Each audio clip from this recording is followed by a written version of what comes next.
Nope, you're right on time. It is now 5:15, so you're... Recording in progress. All right. Welcome, everybody. We're calling the meeting to order. Please rise for the Pledge of Allegiance.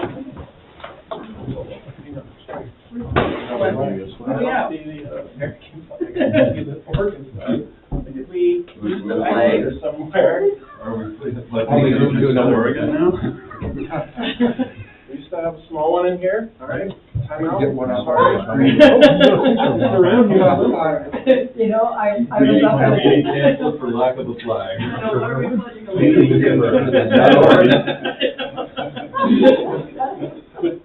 I was up at a Move around a bit. for a meeting today, and they have, you know, when this group gets together, they say this purpose, then they salute the flag. And I'm like, where's the flag? At church, where's the flag? You They said we don't have one. Yeah, well, I don't agree. We say, I'm sure they one have. nation under God. But that's not right. There's no conflict. It's one nation under God. Yeah. It's not. Oh, yeah. But we break it up because syntactically it's an easier to say, yeah. Oh my gosh, this is so cool. Well, look, you get to turn a different way. You know, wait a minute, we should have honor guard coming in. That was honor guard. Okay, here we go. I pledge allegiance to the flag of the United States of America and to the republic for which it stands, one nation under God, indivisible, with liberty and justice for all. What kind of a rough first time we've ever heard it. Declaration of potential conflict of interest, Sue. None. Kyle. None. Celeste. None. Mike. No. None. Perfect. Moving right along. Skylar, would you like to introduce our guests? Yeah, so I'm excited to have a couple of guests here from the greater Portland area. We have John from Oregon Solutions and Tony, he's the director of the National Policy Consensus Center. The reason why they're here, I made John's acquaintance a couple of weeks ago in a conversation that we're having about expansion of district boundaries, and it was presented by a colleague that I've gotten to know a little bit, that Oregon Solutions might be a really great resource for us as we're kind of discussing the uniqueness of our district boundaries. So yeah, we had a conversation. I shared when our board meets. He was like, "Hey, could we come? Could I come?" And I was like, "Are you sure? Like I can zoom you in, you know?" And he's like, "Well, I really like being in person, and I like Seaside." And then he sent me a note a few days later that Tony was going to join him. So I think they have maybe a little introduction just about their work and what their expertise might be and what they could offer to SEPRD. So I'll turn the time over to them. Welcome. I am going to ask if you can kind of come closer Forward. and talk into... Do you want me to stand, or is it You can okay? bring your chair, or Okay. you can stand. But we just have we have a hearing. I think Bring we'll, you- is it okay, if it's okay with everyone? Yes. Yeah. And sort of be kind of at your level. And Tony, you come up when you're Hi, ready. Jaya. Okay. Can you troubleshoot, please? Yeah. Are we coming through okay in terms of sound, or do you need to... Just say, Mary had a little lamb. That's right, Sherry had a little lamb, testing. It's just the microphone connects to the laptop, so we can... It transcribes. Well, and let everyone also, do we have folks who might be watching live? or- It didn't seem like we had anybody here today, but It does sometimes get we do. recorded. It does get recorded, that's all. How are we doing? Did I give you a sound check? Check. Go ahead, it's a distraction. It's a distraction. It's all up here, I just scroll. Hello, Seaside. Okay, there we go. Hello back. That's good. I think we're good. Okay, all right. Thank you for your patience. Thank you for the opportunity to introduce myself and my boss, Tony. Again, John Donovan, I'm the program director for Oregon Solutions. And Oregon Solutions is a problem-solving team that is based at Portland State inside the center that Tony leads, and I'll let him explain the center. But what Oregon Solutions is, and why I think actually our mutual colleague of Skylar's and mine suggested that we might at least introduce ourselves to you, is because we work with communities who are facing challenges where they're working with other parts of the community, they may be working with other parts of the state or agencies that are connected to the state, and maybe even other levels of government, sometimes federal, county, what have you. But they're working on a problem where there's agreement that something should happen, but it's a tough problem, and there's some work that needs to be done to figure out how to get something done. So, and there are other programs that I am lucky enough to work with that do different kinds of that work, but it sits inside a kind of work that's called collaborative governance. And collaborative governance is essentially when people come together with kind of the similar kinds of interests and willingness to kind of work, and not always in a total agreement, because honestly, sometimes there is an agreement. But in our case, we work on community issues and opportunities where there's a chance for people to kind of use their own willingness and maybe the willingness of others who can be brought to the same table to solve a problem. And so Oregon Solutions has been around for about 20 years. It was actually formed out of an idea from the Kids-Hubber administration in its first iteration, but they quickly realized that because it was in the governor's office, there was sort of a political kind of sort of a sense to what was going on. And that's why they moved Oregon Solutions and ultimately all of the programs that are inside the center that Tony leads into PSU, because the sense was that as a function outside in the university, we could actually provide what we were really designed to do, which is impartial facilitation and problem solving. So we have been in over 100 projects across the state of Oregon over the time that we've been around. We've had a lot of different people do various roles inside those projects.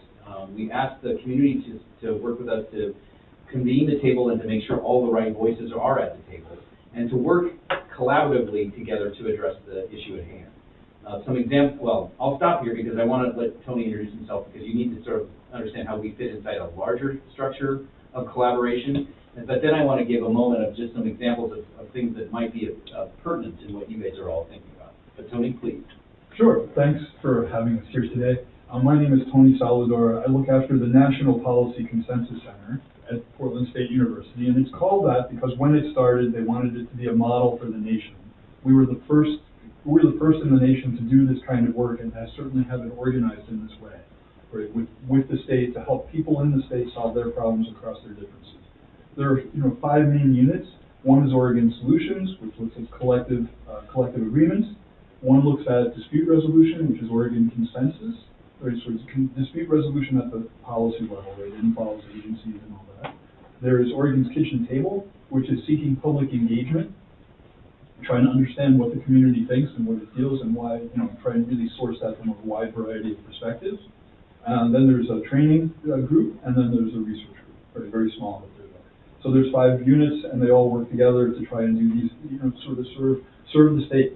Our job is to try to make, the state, a great place to be, and to think about the Oregon way, and to bring the Oregon way, and to rejuvenate that, and to do that kind of work. And it's been going on for about 20 years, and I'm just lucky enough to have this role. So, yeah. So thank you for having us. Before I think we wanted to give you all a chance to ask questions, certainly, but I wanted to offer a couple of examples of Oregon Solutions projects, one of which has a personal resonance for me because I was fortunate enough to be a part of it. You may recall that in 1996 and then in 2007, the community of Vernonia had 2 500-year floods. Everybody had 2 500-year floods. But that little town, that timber town, actually got pretty much wiped out twice. And I was invited as part of an Oregon Solutions process in the second flood to come into the town and face the sort of the existential questions around what was this town going to do? Was it even going to be a town after that second flood? And the community resoundingly came back with a yes. We believe we are resilient and we want to continue to be a town. And the community and the kind of the agencies that connect to that community and businesses went through an extensive process to determine that their school was the center of that community. And that's where I came into the play, because they needed to raise $45 million to rebuild all of their school systems out of the floodplain and up on high ground. And this, I think, is a story that Seaside has been through a version of, I know. But for me, watching that Oregon Solutions process work where the community was at the table, they engaged in a way that was not just about sort of their own, in their own personal interest, they engaged as a community. They brought in county, regional, state, and federal players, and were able to bring them to an understanding of how they could contribute.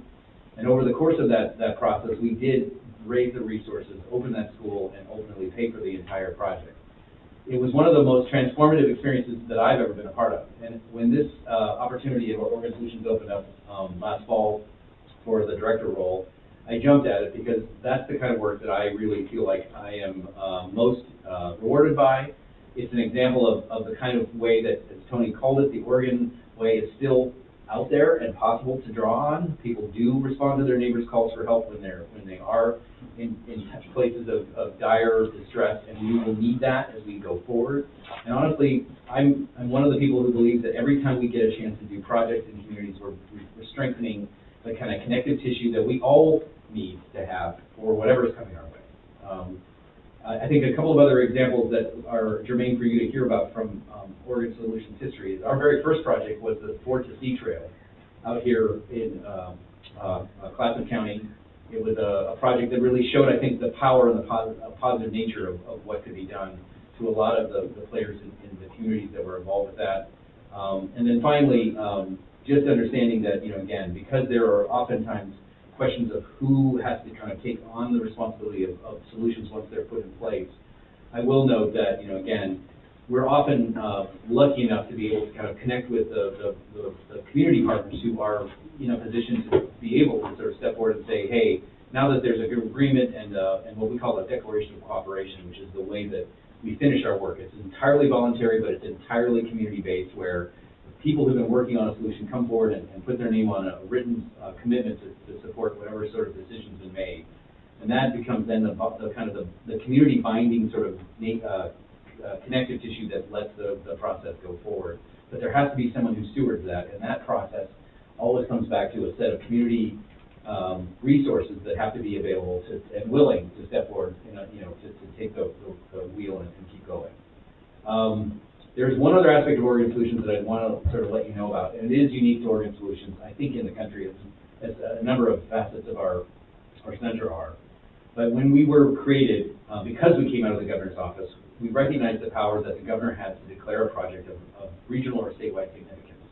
And when you get the governor's designation, you're signaling to the state agencies that are involved with a particular issue or sector that the governor is signaling that this is a project to not only pay attention to, but to be engaged and to do the steps and efforts that may be necessary to try to help make the process go as well as it can.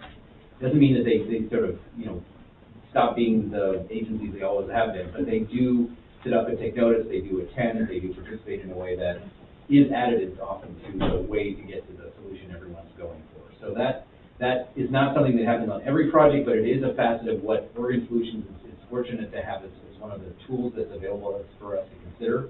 It does come at points where, again, there's been a case made and the governor's staff has to sort of see and agree, and the governor, in fact, has to see and agree that it has a statewide significance, and sometimes we have projects where we don't even think that's, it's not the nature of the project itself, and we don't need to sort of go down that road. We do projects for communities all the time that are community-based projects, but it is one of the unique facets of what Oregon Solutions offers.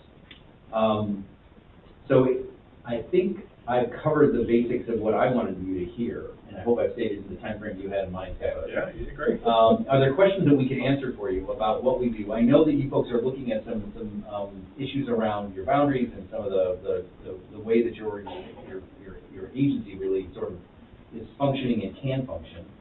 We're happy to sort of address facets that you might have in mind that from what we've said and what we do.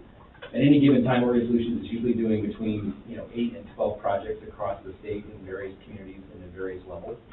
Some of them have, again, our statewide discussions. One we're wrapping up is with the 5 regional universities, including Portland State, around their financial sustainability, where we were working with the leadership of the universities to help them come up with sustainability strategies. And then they took that to the legislature because that is the group that asked for this work. That's an example of a statewide kind of a discussion where we got a chance to work with a lot of important institutions in that sector. Again, happy to answer questions or if you have specific ideas that you'd like us to make sure we're hearing.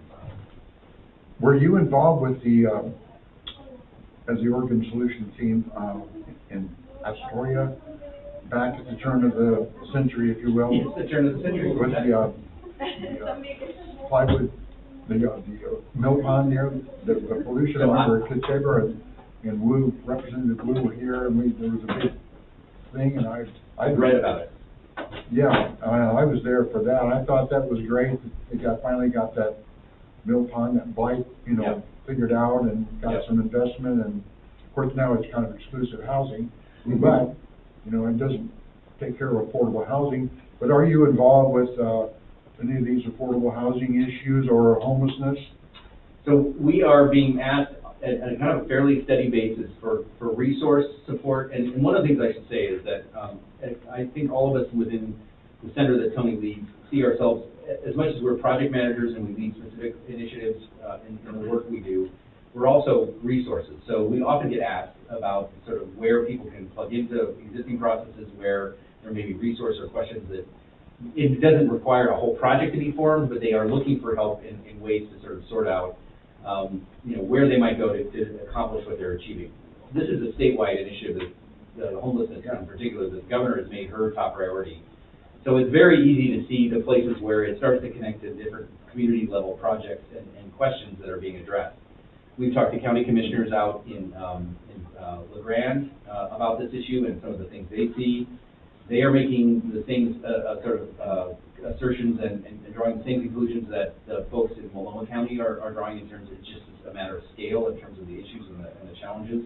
I think for us, a community has to be inviting Oregon Solutions in to tackle projects, and they have to be able to sort of, frankly, think themselves about how the process can work as a collaborative structure, and I think when those conditions exist, functions like Oregon Solutions can be really powerful. We are not as effective, frankly, when it's more of a where there's a lot of dissension or maybe contention around different points of view where there's not a willingness to kind of sit at the same table. And honestly, we'll do an assessment when we do a process to determine how much of the kind of conditions for success we can find before we make a commitment to come into a community. In the case of homelessness and that important issue, right now we don't have a project that's specifically geared to that, but it does seem to be connected to some of the conversations we're having around how we support the development of different kinds of community level projects just about everywhere we go. And it's pretty new. And again, it's really emerged, I think, in the last, the one that just passed. I think we're seeing the interest level, being so high that it's got to be one of the processes we want to continue to try. I've become more aware of students in our community, in our schools, Yes. and some of our youth groups and Builders Club, which is a Kiwanis club in their middle schools. Yes. Their project, they've taken on houselessness That's among fantastic. the young people. A lot of people that are students, kids that are students don't have homes, or they're houseless. They may have a family group that's part of that issue, but I wasn't very aware of the impact on young people of Yeah. homelessness, but. Yeah, and I think that's playing out in every community across the state, and it's one of those challenges we all have to do what we can in the various ways we can to try to really be part of the solution. Absolutely. So, John, were you drawn to this project because, I'm assuming because the idea is that we're trying to figure, put together sort of the strategy and plan around our park and recreation. So what Yeah. I think the reason that, again, a colleague of Skylar's and mine thought that we might be at least one scenario that you might want to consider is because we form a table that is inclusive, that does bring community members of various interests, but towards a common goal and towards a shared sort of challenge, that might be an option for you to consider. Oftentimes, we're also able to sort of look at resource and other connections that may be additive to what you're already seeing. We always do, again, an assessment at the beginning of any process, which lets us do usually phone and Zoom and in-person interviews to really get a sense of what's in place. And again, that is something that we always will come back and sort of let you know if we're doing that process, what we found. And also, if we aren't the right solution, we're always looking to get you some sort of a next step or opportunity that is going to meet your needs. Yeah. At the end of the day, whether Oregon Solutions is involved or not, we want to leave you better off than where you were. And so do your services sort of look like a combination of technical, of facilitation and? Yes, so we often are the facilitator of the table itself. We often are helpful in connecting state or other kinds of public agencies that may have an interest or a stake in what's going on. Oftentimes they're already there, but if they're not making those connections, We often are looking at the ways that a project connects to parts of the community that maybe aren't at the table, and asking the questions around how do we ensure that, you know, all the voices that should be engaged are. And then we also bring technical support often when there's, you know, if there's a question around a governance structure that has to be formed, or there's a change in some of the ways that an organization is functioning or sees its need to function, then we may bring in other resources or expertise, because again, we're fortunate enough to be pretty well positioned, not just at Portland State, but within sort of we have a whole host of technical consultants who are available to us to kind of come forward and be part of teams to sort of take on some big roles. Boy, we could use this for the IGA. So are you Portland State employees, State of Oregon employees? It's a great question. So 501c3, well, we're a part of Portland State University, so we actually are considered, and again, Tony can answer this as well, but it's, the center is a unit inside Portland State. We're funded partly through public dollars that the legislature allocates every biennium that's to address this function that we serve, but we also then go out and we build some of the resources that we operate off of through the projects and the sponsorships and the financial support that is brought to bear in support of our efforts. User fees. User fees, grants, fundraising, and that we also bring in service to often our projects. But it matters because if you're government, Yeah. then we can contract. If you're Right. private, then we have to go out to bid, and I Nope. just want to make Right. sure. We are considered, Yeah, we're government through the university, yeah. Okay. And the university is actually our fiscal agent and the way we contract. Was Phil Keesling there? Yeah. Is he Yeah. still there? He is retired. Phil I worked with him years was ago. my first boss as a state legislator. He's awesome. So yeah, he is awesome, and he's still very close to the center, Yeah. and is very involved with advising our work. Good guy. So he's the director of the Center for Public Service, Yeah. which is a sister center to us. Right next Yes. door. So there's 5 centers in Portland School, and his was one, and then he retired, and now Sarah's also. Yeah. He's a good guy. Look at the connection. Yeah, it's Oregon, right? We're connected in so many When ways. you began, Yes. I know Walter Schaefer is a gentleman that was a physician here. Yes. And he was recruited by Governor Kitzhaber to be on these forward-thinking community Yes. action. Is he a familiar name? He's now retired. I have not had the opportunity or heard about Walter. I would like to meet him, honestly, if he's still someone who would take a conversation. He's up in Seattle now. Is he? I wonder if I could call him, because Sure. part of, I've got his number. well, both Tony and I are new enough to our organization that, you know, we are enjoying the opportunity to kind of get not only a sense of what's going on now, but sort of the history of where we come from, and I would love to meet Walter. I know he was recruited around 2005, Yeah. 2006 or so. Yeah. And I mean, and when he retired, he said, I really don't want to retire because this is such a forward-thinking group. Yeah, And- and we have been really fortunate to have, you know, really, I would say, visionary people from around the state contribute their skills and their talents to not just the project work, which is important, and every community, you know, I think we've been able to touch just about every, at least sizable community in the state in our work over the last 20 years. But there's also the sort of thinking ahead and thinking about how collaborative work actually is a discipline. And there's an academic program that we are a part of that trains to a professional certificate. There's also a set of platforms such as forest collaboratives and watershed councils are examples of how collaborative work actually plays out on the ground. And so someone in our world recently did a scan of all the different collaborative efforts in the state and came up with 241 different collaboratives in the state, which I think really does make Oregon kind of like the epicenter of this kind of work. So to Tony's point around there being kind of a national model that is really, for the last 20 years at least, people have really been investing in and committing to. And I would say it's where we still see some of the most powerful, positive work coming from our state, even in the midst of all of those other things that are going on.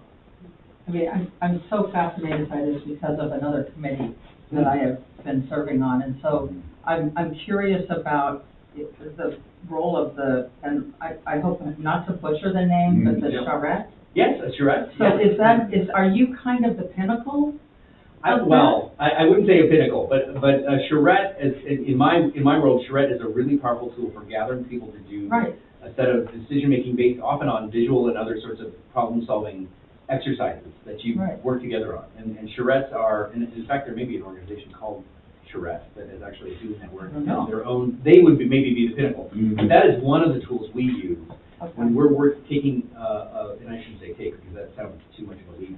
We facilitate the conversations. The communities really have to kind of grapple with the choices and come together to make sense of what is the right choice for the community's needs at that particular time and as they look forward. And that really is what we're designed to do. We're not like coming in with our own set of solutions where we're trying to impose them on anyone, because honestly, we don't know the ground, the community does. So I mean, this is a really good sort of opportunity for us to kind of show you how we do it. I understand you're looking at some really important questions as again, an agency that you have to kind of come to terms with, and you're looking for the right sets of steps to follow.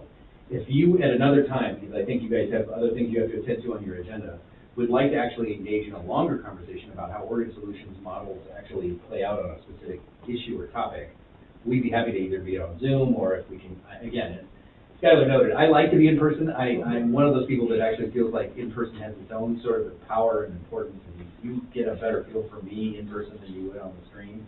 But whether or not that's always, I mean, we have tools and technology that are really helpful to make sure we can meet regardless of whether physical presence is a possibility. And I would be happy to come back and talk to you more in a specific way about a specific issue. We'd like to stay, if it's okay, to listen to the part of your agenda that is public and before you go into executive session, and that'll help us understand more about what you are all doing. But I also want to leave you with my card, if that's okay, so that if any of you have a question or another organization that you think might be of use, or we might be of use, I would love to sort of make sure you guys have that as a option. Thank you. And I think you've got my quote.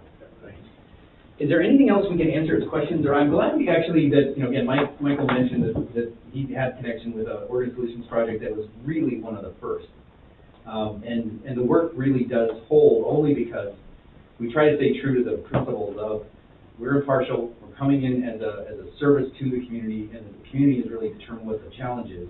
Now, we do try to help frame the challenge in a way that's going to give the community the best opportunity to sort of have the rest of the community understand what you're trying to do. That is one of the functions that we found to be really important over the years we've done this. You know, how you frame your opportunity is oftentimes critical to the way it'll be understood and reacted to. But we also then have a pretty involved process that we work out in advance with our community partners to try to make sure that we're attending to the steps that the community is going to need to be able to follow and engage and feel like it's meeting the needs of their members and their interests.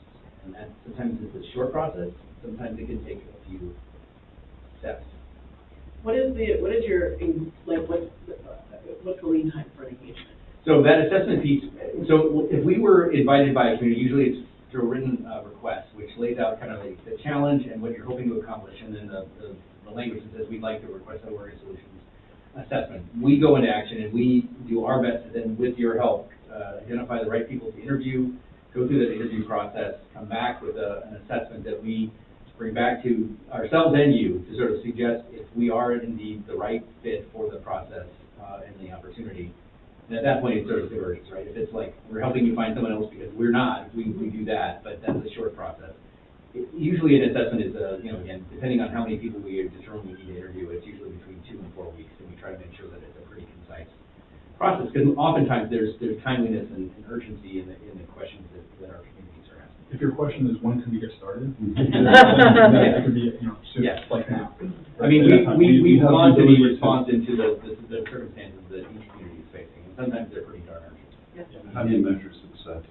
So for us, success is always based upon the feeling of the community, not only through the process, but as they're coming out of it and into their implementation of whatever we've worked on together. And honestly, really, you should measure success 1 year, 3 years, 5 years after that to say, is it working? Is it actually doing what the group not only was excited about in the moment and signed the Declaration of Cooperation, and everyone got together and had a piece of cake, which is what we like to bring a cake. But regardless, is it holding? And is it working the way that it was intended? Because sometimes things change, and there's the need to come back and maybe reconvene the same or at least a similar group, and fine tune something, or bring, at least, you know, a new lens to a question that it didn't work out the way it was intended. So John's right, that about the ongoing, the look ongoing, this is still working. The declaration of cooperation is probably the main thing that's, you know, our part would be done at that point. That's where we're designing ourselves not to be there forever in any community. That's really not the model. But I would say the proof is in the pudding. Yeah. And we want the experience of the process to be really strong and have people feel good about it. And usually that's the declaration of cooperation will tell us that. But then, honestly, that's the process to get in a plan in place. It's really then how does the plan work? So given those measures, what's your success rate? Well, it's not perfect. I mean, I can tell you that we have stories of efforts where, and again, I would say the times where we find the biggest challenges where we're told to go in without allowing us to do our own assessment and follow the process that we know has worked for us. The legislature sometimes has gotten ideas about things that they think we should do, and when they sort of are directed, we have done them, and we've done them to the best of our ability. But I would say, and I don't have a numerical number for you, but I think from my scan of our history and from looking at the way that the projects that, you know, again, if you go to our website, you can see the project list and go back all the way to the very beginning and see the way the projects are spread across the geography, and then read about them and look at the declarations of cooperation. And I would be confident in saying that we have a better than 75% success rate. And that's because we go in with the idea that the community is already asking for something that they want. And they're already, you know, we're checking, make sure that they have the kind of collaborative kind of a sort of a context that we know is what we have to to be successful. And from that point forward, we're working within a context that we are pretty experienced in and have a lot of confidence in. So that 75% success rate, not every project is as impactful as every True. other. So True. of the projects that you have that are really impactful, Yes. what's your success rate on them? Well, again, the higher the difficulty rate, I would say probably as you would expect, our success rate is probably not as high as the ones where it's a pretty straightforward. Sometimes we're in for, yeah, where again, we come in, we're helpful, but it's a process where, you know, again, we're additive in a way that just is. I think the ones that don't go as well, that don't get to a declaration of cooperation, that don't go as well. And aren't viewed as are the ones where somebody is, we've either been told or asked that we have to do this particular thing, and we try to do it the best we can. But we've been told to do it probably because there's somebody who's intransigent somewhere. So you can imagine something like if it was like water rights or something like that, which are really contentious. Yeah. That maybe there's somebody saying, you know, we got to figure this out because it's a problem that needs to be figured out. You guys don't do it. But it might not go well because maybe people aren't going to be in a real collaborative spirit to do it. So that's a really hard question you've asked. It made me take a note because I'm pretty new in this role. Laurel Singer was doing it for years before. So it's something that I should know. But I need to understand how to think about it, right, given what you've asked.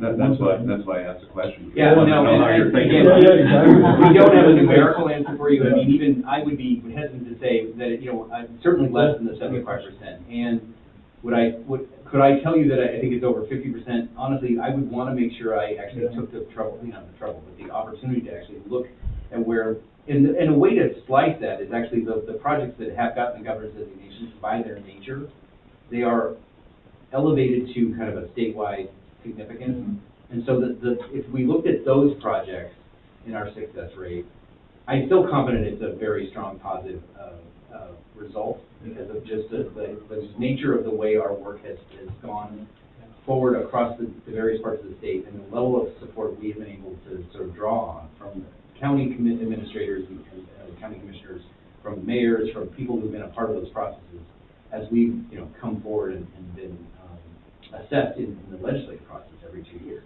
So I feel like we're certainly more successful than not on those statewide sort of governor's governor's designation processes, and that would be one of those where we could follow up and actually figure out exactly what our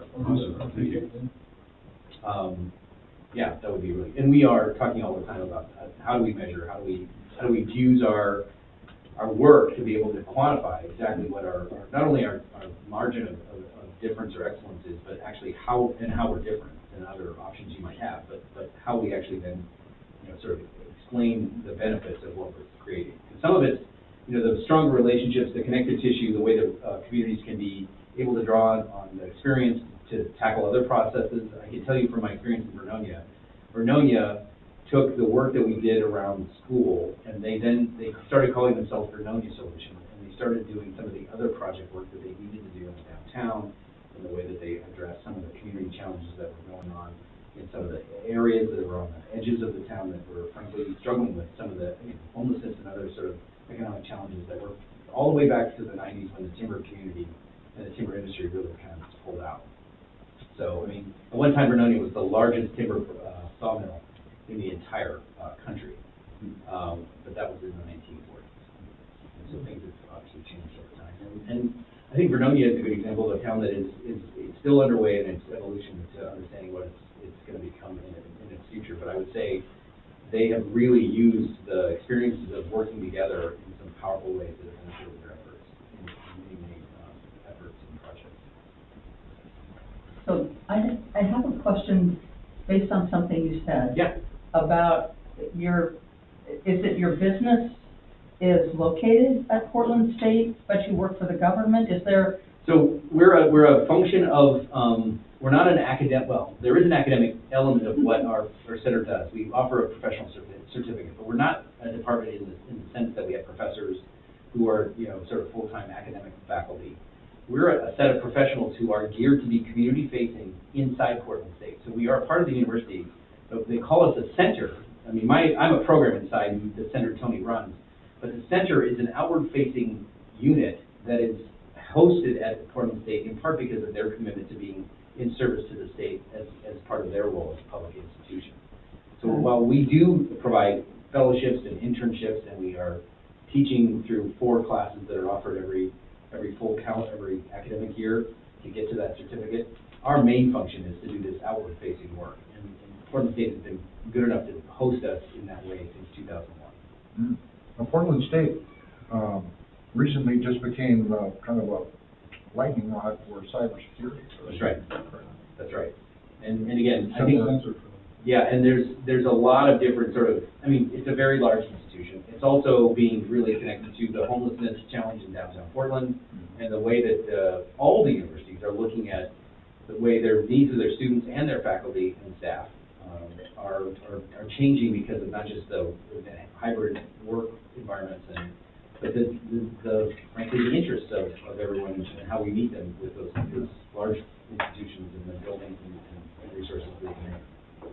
So I saw that they were going to lose their food court because they didn't have $50,000 to pay for some kind of sewage upgrade. Yeah. No, and again, every university right now is under some pretty intense financial pressure. Again, if your question is around the idea of how do we work as a business? Well, I was looking at, yeah. do you wind up coming into a conflict of interest because of your time, because of your ties to Portland State? Well, so yeah, when we are working in service to a project that has Portland State as a player, then we have to be very mindful of those issues and declare, as you did at the beginning of your meeting, that any sort of any issues that might be even potentially viewed as a conflict of interest. And again, that project I mentioned about the university, Portland State was one of them. So in that case, our project manager was very, very careful and mindful of making sure that everyone was clear about sort of his role and how he was maintaining his neutrality as a facilitator in service to the group's efforts and not being influenced unduly by the fact that we're a center inside the Portland State University. So that's one part of it. Another part of it is that we're not influenced by in the work that we do, there isn't anybody who's going to actually tell us what to do. So we don't have a boss who's going to say, no, you can't do that, or you can't do this, or you have to do it that way. Yeah. In a way, going back to your earlier question about, are you a nonprofit? One could imagine we are a nonprofit, right? In a way. But by design, or does it just work out that way? No, it's by design, right? Yeah. It's by design. So one could imagine that we're a nonprofit. It's how we operate. Yeah. However, you can also imagine it's a state agency and how we operate it. But we're not, right? We're funded in part by the state, but we're not part of any state agency. Right. And we're not a nonprofit, so we're not a 501c3. Right. But we're not a for-profit entity either. Right. Right. but because we're funded by the state, so they have to figure out where to put the organization. And the university setting was kind of the least bad option in a lot of ways. But it provides access to research. And you have access to resources. And we partner with the other centers as well as then the communities we work with. So there's been a really positive sort of a synergy of being where we're at. But there isn't, like, the president of the university can't come to us and tell us what to do. In fact, there was a, day -1, before I even started, the president came to us and asked us to do a particular thing. And the first question I had was, well, this doesn't seem like a particularly good thing to do, for a variety of reasons. And I went to our dean, just because I was just curious, and said, can I say no? And because I came from an industry setting before, and like, when the CEO says you gotta do this, you gotta do it. And he's like, yeah, if it's not good, don't do it. Really, and he was kind of like, why are you even asking? And I was like, well, I don't know, because of that, right? Yeah. And because the president of the university asking us, and so, yeah. We've been given a so tremendous Okay. amount of sort of Yeah, we have a lot of freedom now. to be able to map chart. And I think that's served us in trying to stay true to our Yeah. mission. It's It's fun. good school. Yeah. Thank you for this opportunity, Yeah. really appreciate it. Thank Let me Actually, know if we that's a can good follow up. question. What is your mission statement? So we don't have a mission statement, but we do have a mission, which is to, serve the communities of this state with collaborative services and in service to their needs. Honestly, it is to be in service to the communities that ask us to support them. We're actually working on that right now, right? Because we're trying to figure out how do we elevate the work so that we get the latent value that comes by doing this work that John was talking about, for example. After somebody goes through one of these processes, can they do it again? Are people more inclined to work together and to collaborate? Can people recognize their differences and say, yeah, we know that we have different opinions on things, but we can actually be Oregonians and work together?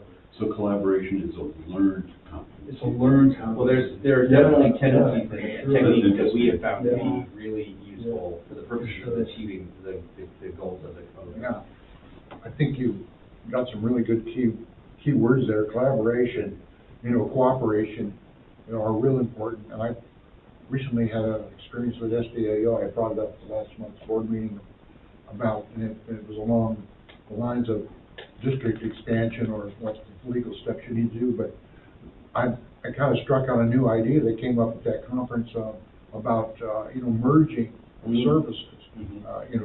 A district, a special district, merging with other public services that may be a city entity, and merging, actually being able to have those work together. We have parks and we have recreation, and now we have some parks, and we have a new recreation center, but other communities like Cannon Beach and Gearhart, they have parks, but they don't have recreation programs. Right. So they're out of district. So we're looking at the financial benefits to people who are out of the district if they were to join us. Right. So we need people to see the benefits and to be cooperative, cooperate. Yeah, and I think that's a process. You don't make assumptions, right, about where people maybe start or where they might be when you begin a process. And I think that experience of how people are brought in and help to understand what's going on, and certainly then invited to help make decisions is part of the art of that. Yeah, for a while, the collaborative thing is interesting. At your level, I think is necessary, but the budget process for the state used to be a collaborative process, 20 years ago, and the state got away from that. And I was involved with the Commission on Children and Families and other things. I remember that And commission as well. and then they took the money away. So they didn't want to do the budget process collaboratively anymore. They just wanted to make the budget, and that's what you get. Yeah, no, there have been changes over time, for sure, and I think there are always going to be drivers for why things are done in certain ways or other ways, but again, in the right conditions, I am convinced that, this process that we're a part of, that we do the collective action component of, and with our colleagues who do the dispute resolution and community engagement work, we often can lean on each other for different aspects, or even in the scope of a process's steps, right? There may be dispute resolution first to get to an agreement, and then at the agreement point, you may have then an opportunity to go to collective action, but you need to understand where the community is coming from. So you may, that's why I think we're a really effective team as a set of programs, because we can actually kind of lean in different directions depending on what the circumstances are, even if they change. It's refreshing to hear from you folks. Yeah, well, it's great to have a chance to introduce ourselves and to listen to some of the questions and the connections from people who are a part of our history too, so thank you. Thanks, guys. Yeah, we went a little long, sorry about that. It's really nice. Thanks for the opportunity. Thank you very much. Thanks, Tony, thanks. Thank you. Yeah. Really appreciate being here. Yeah, For sure. thank you. Not sure about what it was. Okay. Thank you for that presentation. We're going to move right along to the recognition of the SEPRD Employee of the Month, Holly Main, who is not present because she is not feeling well. Holly Main has been working with the SEPRD since November of 2019 and is one of the wonderful faces of our district, serving as a patron relations specialist at the Sunset Pool.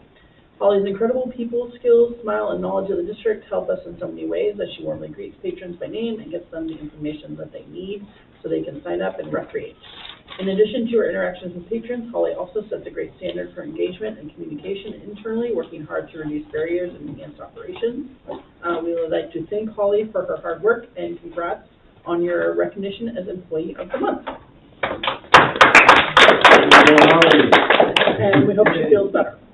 Well, and I will just add to that, she's always she's always present when I come in the mornings, and it's a pleasure. She knows the answers.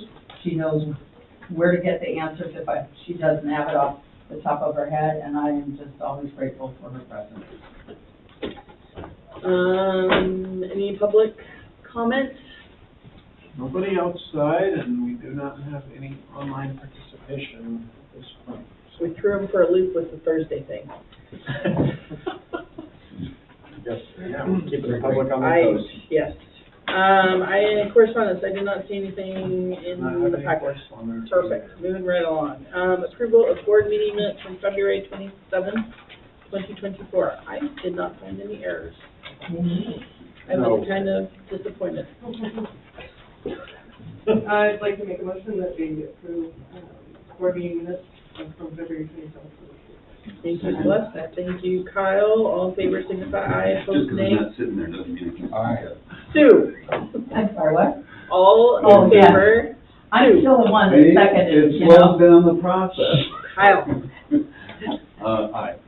Sue did aye. Come on, Sue. Oh, I said aye. Okay, Kyle. Aye. Celeste. Aye. Mike. Aye. Aye. Thank you all. You should move me back. No, to no, my no. normal seat. That's what happens when I get here first. I get to arrange the seating. Review the financials from February 2024. Any questions on the financials for Mr. Chris? Just a couple, where are you, Chris? Yeah. So, Can you step forward, Chris? our revenues are less than 65%, we're 66% in, so we're gonna have a soft landing on revenues. Are we waiting for the influx from the sale? Yeah, that's gonna be a chunk of that. Okay. And that Okay. was built in this, that was through the budget meeting. So there's seasonal increases. I did wanna point out, timber tax, though, we actually ended up being a little bit over than what we thought, so that whole thinking timber tax was kinda going out the window, ended up being okay. We're about 3,000 over, and there possibly is one more payment in May, we won't know until. Where is the timber tax line? It's, it lumps in with the taxes and other. Oh, okay. It's all one line. So we're pretty of much spot on. that taxes and other, is that? That's gonna be all of our property tax. That's our property tax for this year, previous year's taxes. Yep, timber tax. And then then timber also, every now and then we get the HERT tax, the Yeah. heavy equipment. So what percent of this $2 million number is timber tax? It's not much, I mean, 35,000 total. So, Oh, okay, Yeah, okay. it's not a ton, but I know originally we were No, kind no. of. I just we had to get a feel for what kind of scale we're talking about. Yeah, so not a ton, I mean, we'll kind of keep an eye on it for next year. And then. It doesn't seem, sorry, one second, you folks have probably been following the news, but with the Habitat Conservation Plan that was recently, I mean, it's been much discussed in our community, but that will impact that timber tax line, but for us, because we rely so little on that, it won't impact us as much as a lot of the other taxing districts that rely heavily. And we would, if we lost it all, we'd still survive. Yeah. And then there was just several expense categories where we're up above the baseline, I just wanna make sure Yeah, we we don't definitely- overexpend those. Yeah, we did have a few that were a little higher, like in our, just picking out a few examples, like RC staffing is a little higher, but we did have to bring in somebody for pickleball. Mhm. We have that person now, daily. So that is, budgeted for this next year. We're still gonna be, okay, I mean, if you take a look, we're at 59.39. But the board increased some salaries at the end of the year, last year, I think, so those weren't budgeted, so I think maybe. For the most part, that one That might was. push it, oh, it was, Yeah, okay. so, just like for this year, we usually will come up with kind of that amount and Best then. guess. Yeah, Yeah. we go for the max of what we would possibly go for, and then that way, we're not gonna be over that. So Gotcha. if we say, up to this amount, 5%, then I go in and I just do that for all of those. And actually, that's what I was working on right before coming here, so it's perfect time. Well, and I was curious about the 99.27% used under the administration, materials, supplies, and services. Yeah, there, a lot of that, I mean, our, stuff with Quash Group ends up being in there. There's a lot of contracts that were kind of a little bit more, that we just, didn't really have too big of a choice on.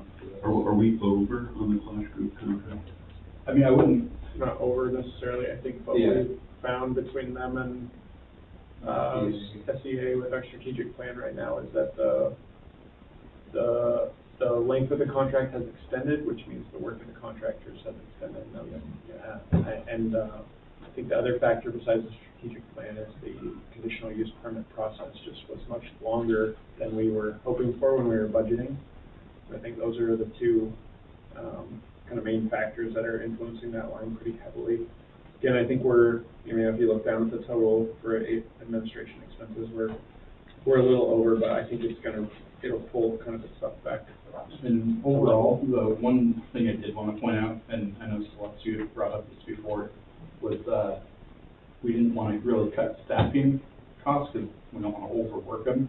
But like, if you look at like youth center material and supplies, like Aaron has those guys, they know, they'll order maybe one thing to last for 5 or 6 projects instead of going, hey, I need this, then I want to do something completely different. So that's been great. Lindsay does the same thing where instead of, cutting those costs down on staffing, she's having them cut down the costs on the materials. So, that way we're not burning people out. So that was kind of that big concern of late. And so they've been doing a great job with that. So, just another question about the Clash Group. So Yeah. when there are changes, are they submitting change orders? Right now, they're still, they haven't had. They haven't hit theirs, yeah. Okay. Yeah. I'm curious because one of the pieces under the IGA that, we're going to be doing a look back at some point because we had to take a guess at how much time it takes to do certain things. So I'm just wondering, I'm wondering if and how we are tracking time or progress towards being able to track the time that we're contributing under the IGA time back committee. Yeah. So a better question probably for me to be more prepared on, but Yeah. I know our maintenance staff is aware of the conditions of the IGA and they're separating their time. We're also doing a much better job of tracking the work requests that come in and using a more formal process, including our time commitment. And then I think that's a good summary. I just don't think we have that probably a good sense to present right now. Yeah, I think it's fine. I mean, we're at the sort of beginning of it, but it Yeah. seems like it would make sense to think about it. And I'm just wondering, It does. like, as I look at the personnel services breakdown, it seems like it may behoove us to publicly be listing that on a regular basis. So Yeah. we're not popping out surprise numbers at the end of the year. We have to stack it and renegotiate. And we need to make sure we capture every dollar from the school district that they've, sorry, Catherine, but that they've entitled, that they've contracted with us to pay for. Well, in some ways, that's why when I was looking at this, I was looking at I personnel for agree. the Broadway Field Fund, and I was like, oh, could that just be utilized somehow to actually be a truer representative representation, like, I don't know what that personnel, what is that personnel right now if it's not the IGA agreement? Or, It probably is, but I just don't think we've probably either had long enough in the contract or done an adequate job of capturing all of the time invested. And to be fair, I mean, these financials are end of February, right? And so we've probably, I would say, at least doubled, maybe tripled the amount of time that we've invested on the field just in this last month because getting ready for baseball and softball season to start. Sure is nice to see that parking lot full of cars.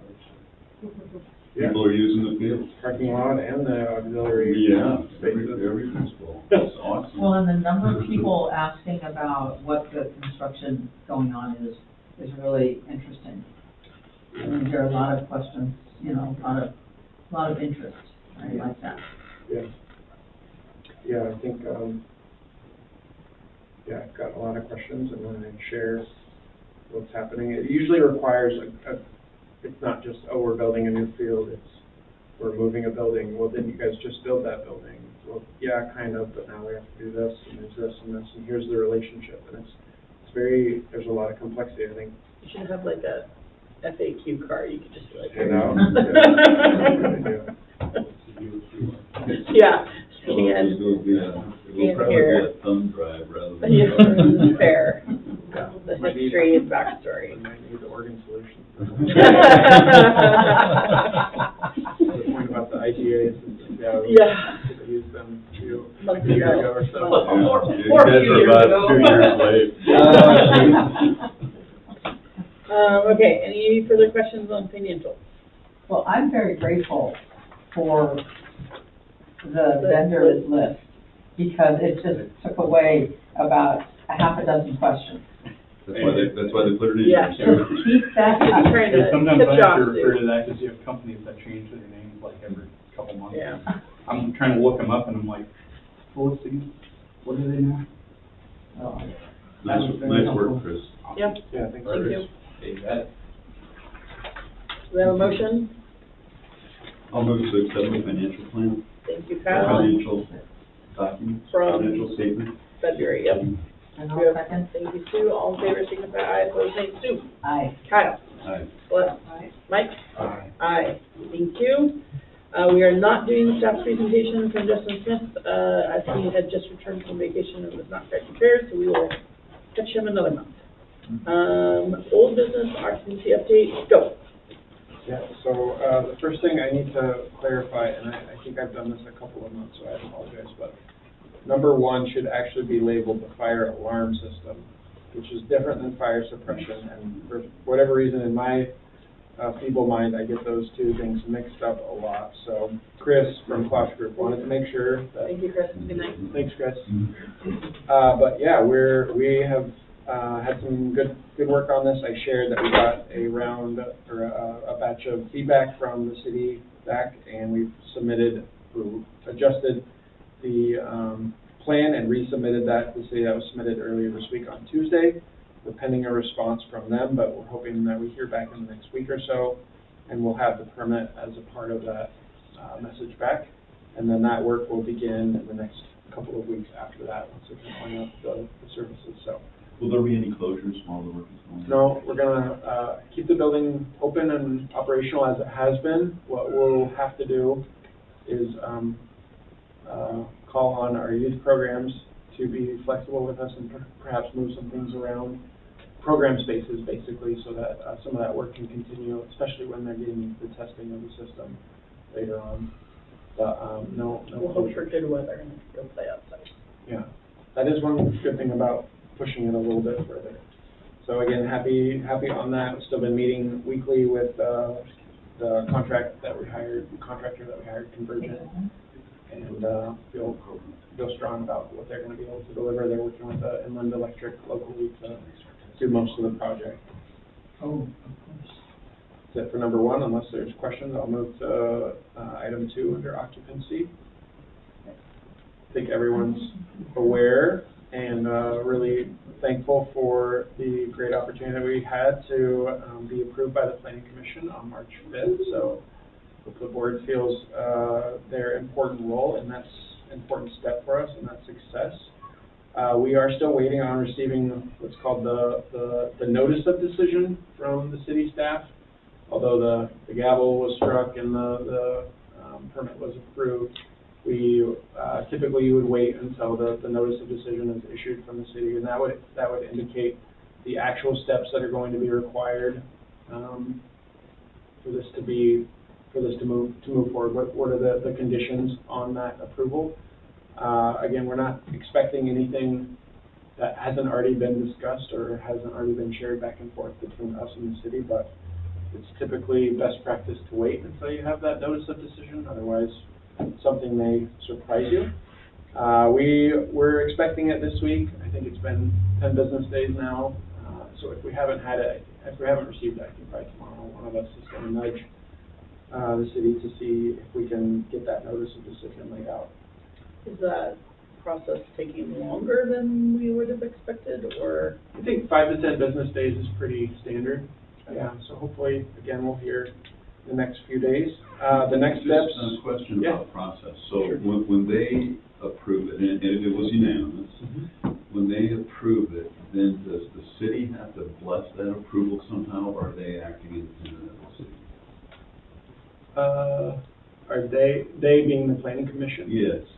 So the planning commission decision is one step of the approval, but now it's up to the city staff to sort of interpret the feedback from the planning commission and read the code and give us, here's the list of Conditions. Yeah. But the city doesn't have to weigh in on it? No, no. I mean, I think the approval is final. The city council No. doesn't. Yeah, if there was something that we disagreed with, I mean, we wouldn't because it was approved, Mhm. then we could appeal to the city council and they would weigh in on it. But since the approval was passed unanimously, we don't need to do that, which is great. Can somebody else challenge the approval? I'm sure that there is a process for that. I don't know the process, But there's nobody out there in the wings that's going to throw something? yeah, I don't think so. I mean, you folks No, that were at the Don't nobody cite objected. disaster. I want to say, before we move on to kind of the next part of this, is just thanks to the community members, the board. Celeste, thank you for the letter that you wrote.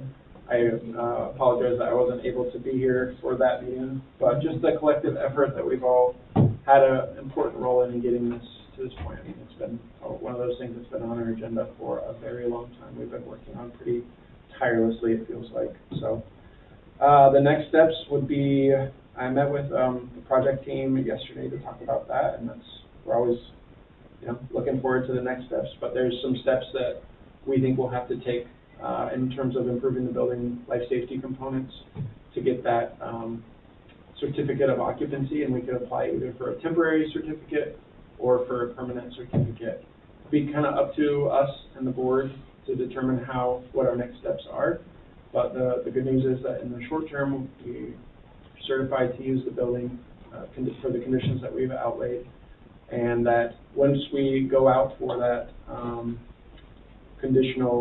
for the temporary or permanent use, we don't have to have all of the work done at that point. We can share a plan and a timeline.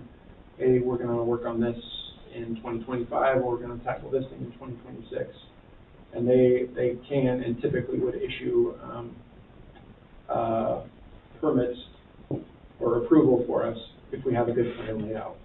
I think that's really promising. We can kind of we know there's the next step of the work that we need to do, which is improving some of the emergency egress doors in the building, changing out a few of the interior walls to make them fire rated at a level that the building doesn't have now. But outside of that, the building is typically, or like generally speaking, pretty ready for that permanent occupancy to be granted.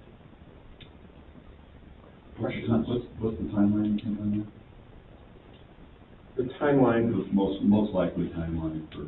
Yeah, so I think what we will probably do, since we have a few contracts kind of lingering, is budget what we can for this next set of life safety improvements, and find all of the pennies that we can scrape together, so to speak, and see if we have enough to make that next round. We have a rough number from some contractors about what that would take, and kind of work backwards from that number, budget for it, and then get through the strategic plan, get through the softball field construction, and then hopefully initiate that phase of, building improvements, I think, during next fiscal year.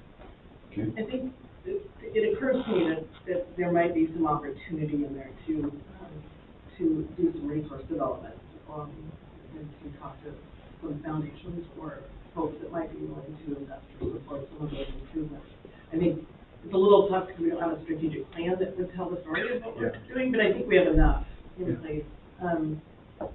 And now that we have the conditional use approved, I just think there might be an opportunity there. Yeah. I'd love to support that. Yeah, I agree. We have a number of grants that we're pursuing, or foundation relationships. We applied for a block grant from through Suzanne Bonamici's office, and working on some of those things in relation to this. Aaron's got a lot of pans on the stove, but that I think this is priority one for him and for us too, to find external sources of funding. We know that we can expedite the process of getting the building up and ready faster. And that's a good thing. Okay, any other questions on conditional use permit? Moving right along, Broadway Field update. Okay. I don't know if everybody has been able to see some of the progress that has been made, but I just threw some pictures on a slide deck and wanted to share them. I think visuals are good. And it's been pretty staggering how quickly this is moving, and just the,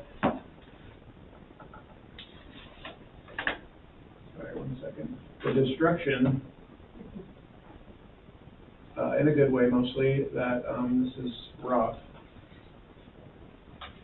Okay, so this was one of the, kind of the first, this is like, I think when we knew that construction was real, one of the conditions that they knew they had to complete was having temporarily permanent bleachers for the softball field that were ADA compliant and were closer in size to the baseball field bleachers. So when we saw Big River come and tear out these pads to pour, or tear out the asphalt here so they could pour new concrete pads for the bleachers, that was when, I think, to all of us, at least that work closely, that was like, oh man, this is getting real. Here's the bleachers being constructed.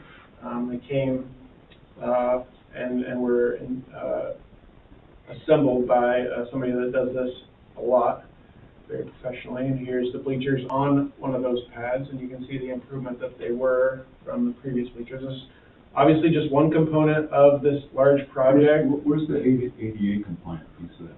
I think it's these like gaps right here that they're designed so that a person with a that was wheelchair bound could roll back into these kind of cutout spots. Roll down them into the field.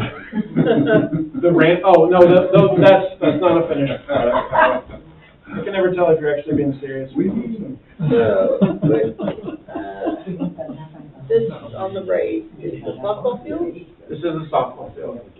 The softball field, this is the, like, the press box And that's what happened. in the softball field, right behind home plate.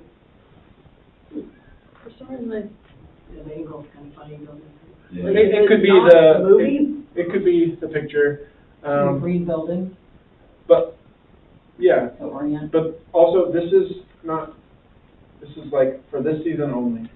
Oh, okay. This is not where we're building the softball field, right? No, well, Because well, sorry, like, this is weren't we like like the building this temporary in this softball, grassy the area? temporary So softball. those bleachers are gonna be moved? Correct, Oh. yeah, Okay. Okay. yes. Hmm. That's a lot of people's reaction. Some of the other adaptations, I just have a couple slides, is more portable restrooms. You know, the HFTF restrooms are offline, and they would typically bring in portable restrooms down by the softball field, but because of the project, that hasn't been able to happen. You've probably seen there's I don't know, 600 miles of perimeter fencing. No, I'm just kidding, not. But it's really necessary. We have a lot of through traffic, And, you know, it's a construction site, and sometimes the fences aren't even though they seem pretty secure, we still have people finding their way through the fences and walking right through a construction zone, including our baseball and softball teams sometimes. I saw the opposing team softball bus pull down. Access road? Yeah, Today? yes. Yeah. And I was Yeah, I heard like, about that. how are you just gonna back up and hope you don't hit somebody's Yeah. truck? So there's really Nowhere to go. there's no through access points from the softball or baseball fields to the SRC right now. You have to go out around or out through the skate park exit and entrance. That's really the only access point is on that side of the park. And that's an adjustment for folks. These are the two Con-X trailers that we were afforded to house all of the stuff that was in our outbuilding and our HFTF items for storage. It's pretty tight fit into those boxes, but again, it's good to have them, and we weren't left to fend for ourselves. Here's where... Did a lot of the treaty facility stuff get put in the gym to be used? The stuff that's going to be used in the gym is in there, yeah. The baseball and softball teams each have one of those also, and then I think there's one that was just HFTF stuff, mostly like the stuff that's in the concessions, fixtures and things like that. That just feels wrong. It just feels wrong to have it empty like that. Yeah, it's certainly an adjustment. I mean, that's where Oh the my gosh. outbuilding was that had storage, SEPRD storage, and 20 years ago it had a public restroom, and it's a mess. Here's the view from got a little ratio, but the view from kind of back by the pool or by the workout room. That's just where the garden was. It's been leveled, and yeah, that's where the garden, where the outbuilding Wheelchair were. sitting on the sideline watching the game. Yep, and here's, this was probably late last week. Lots of progress has been made, but, yeah, they've been out there. This is, the HFTF, that's where the storage was, and then this is actually the, concession stand area that's been, deconstructed so that they can move the building. And are they, is the plan to pick it up and move it, or are they going to take it apart and rebuild it? That's a very technical question, Well, Catherine. What I understand, and I don't quite understand how it works, it's more of the slice the building, pick it up, move it, put it on a new slab, and refix it. Okay. Refix it. Fix it. Yeah. Here's That's currently, where is it hanging out in the training facility? It was, yeah, it's not anymore, but this is just removing the turf, and then they chiseled away the floor, and this is what it looked like. It probably looks like now, actually. They're working on some other stuff, but the HFTF, they're mostly just prepping, and it's going to begin moving on Monday or Tuesday of next week. You all approved a plan to relocate the batting cage inside Gym 2, and staff have been working really hard on trying to make this work for all the parties, and it's been a challenge with the access and the amount of space and what the construction looks like. Not been without its little headache, but this is what it looks like as of yesterday. Eventually, once it arrives, there'll be some turf pads that are laid down kind of inside that netting area. But it takes up about, the way they had to do it, it impacts about the middle third of the court. So you could access the hoop on the far end if there wasn't all that stuff there, and definitely the hoop on the closer end. And the nets are collapsible. It's a little more difficult than I think we wish it was, but you can slide the nets all the way to one side, and you could play basketball still if there wasn't all those pitching machines and things like that.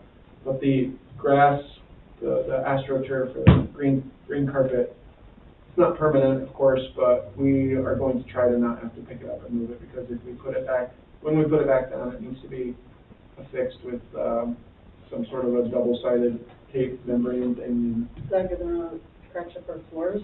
We kind of hope it does. No, just kidding. We need to resurface the floor, and that was in our plans to heavily resurface and polish this floor. So I think this will give us more motivation. We did include a provision in the IGA that will provide some funding from the school district if the floor is damaged. Okay. So I think it's possible. They are confident that it'll be fine. We're trusting the construction folks, but the gym has never really been resurfaced, and so we did. I the beg big to gym. differ. I remember when Justin and Levi made it all shiny. That was gym one. But they shined that one too, I swear. Yeah, I'm not sure if that was the full meal deal. So anyways, those are some of the pictures. It's like I said, it's been intense. It's been, What is the timeline for moving the HTFT? No, HFTF.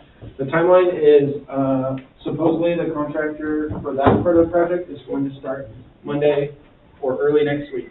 Oh, okay. So, yeah, it's been quite loud, dusty, lots of other things going on. But I think, yeah, I shared this with staff, and I'll share it here.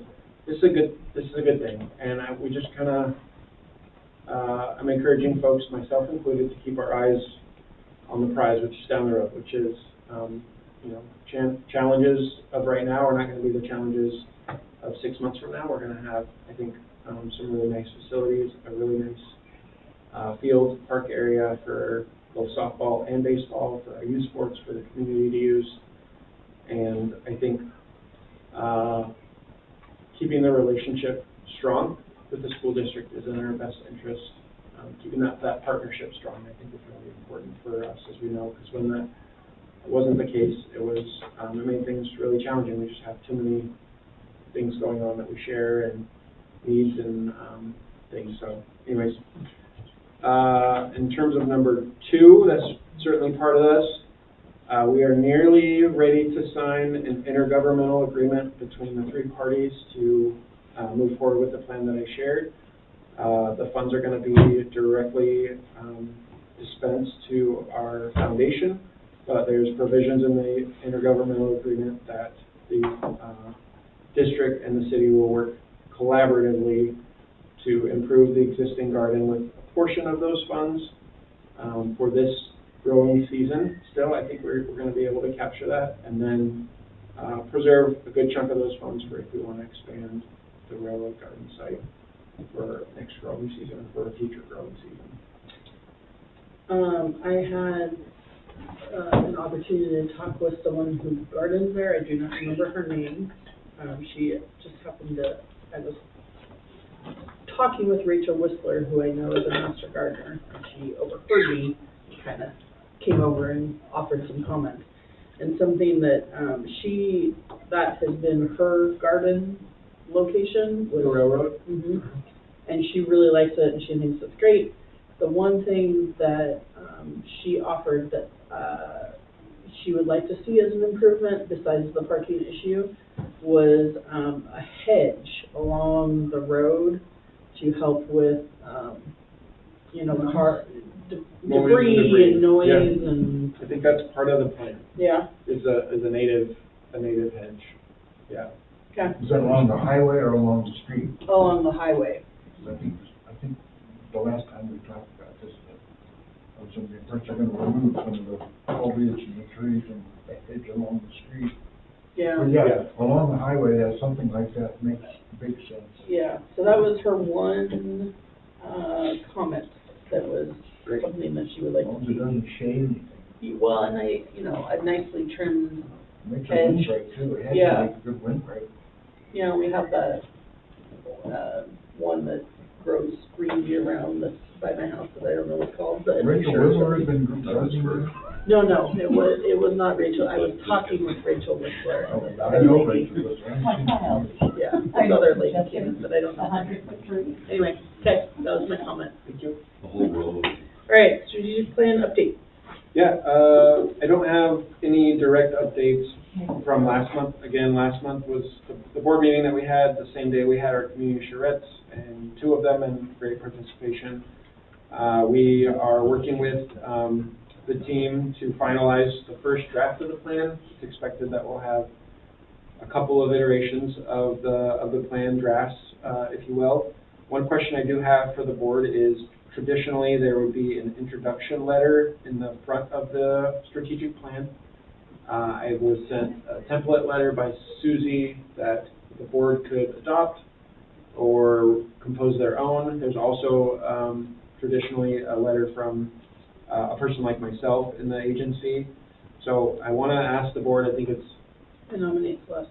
your decision if you want a letter from staff and the board separately, if you want just one letter kind of from the district and or from the board perspective. I don't have strong feelings about it, but since this is such a nominal or a monumental effort and something that we've never really done and will hopefully be guiding the district for 10, 15, 20 years with updates, I think it's worth considering. And I want to, I guess, be encouraging to the board to take this time and, like, honestly pat yourselves on the back for taking the opportunity to invest the resources and the time to do this, because it hasn't been done before, and we're almost 50 years old. So, and this is, again, something that's going to guide us past, probably, no offense, all of our time. Certainly, sorry, better not say that. Could guide us past all of our time. So, none of us know how much time we have left. Respectfully, I want you to have that information. So if Celeste is the nominee, Celeste, I can send you what Susie has sent me, and you can say, oh, I like this, or I want to adapt it, or you could write something on your own. I guess what I'm asking, though, is if the board feels strongly about having a letter from the executive director as well as the board letter, or kind of one letter between us. And where would this It go? would be at the front of the strategic plan, like, And where would that be for the public? oh, it's going to be everywhere. We're going to be just like handing them out like hotcakes on the website. It's going to be Like the bullet, like that little booklet that's being given out right now? the program guide. Yeah. We probably won't print 9,000 copies of it, because that would probably not. But It's gonna be long. it'll be long. It'll be something that's available on the website, and it'll be available at the district facilities. It'll be something that guides staff and guides board decisions for years to come. Well, my question is, I'm not interested in boring the public. At the same time, you're right, it would be nice to pat us on the back. Would a letter where you sign it and we sign it below you be sufficient? It's up to you guys. I would probably go below you, but I yeah. think I look at it, I mean, to me, it's a communications opportunity. And so I think what I wanted is to collaborate on what the messages are, because I see us as citizen representatives, and to talk about it from that vantage point, whereas Tyler might talk more about from sort of the institution vantage point. But I think I would want to collaborate. I wouldn't want redundant messages, because to your point, that would, not be, so I want to think about what we want to say. So yes, there should be a letter of transmittal. Yes. Party. There should be a letter of transmittal that accompanies the document. That's exactly And what then we call at the front of the strategic plan, there should be an executive summary. Just the overview of what the strategic plan says, so somebody doesn't have to dig through the strategic plan. Maybe the letter of transmittal is prepared by the board, and the executive summary is prepared by the staff. Would that be fair? Yes. Do you? No, whatever it wants to know. Yeah. But I would like to see the plan before we write the Exactly, letter. right. Yeah, I would like to see the plan. Yeah. And I don't think you can do that. Well, and I'm wondering, do we know yet what that, like, I guess I'm not so optimistic to think we're gonna see the plan. It's not, like, I think the hope is that it's not done. I think Yeah. the hope is that, like, we There's want another this, we need this, Yeah. that, we want to emphasize this set of data, or, yeah. and it seems like from what Susie has shared, it's common that there's 2 or 3 iterations of the draft before it's final. Thanks, Isaiah. Yep. Okay, great. Yeah, that was it for that, for me.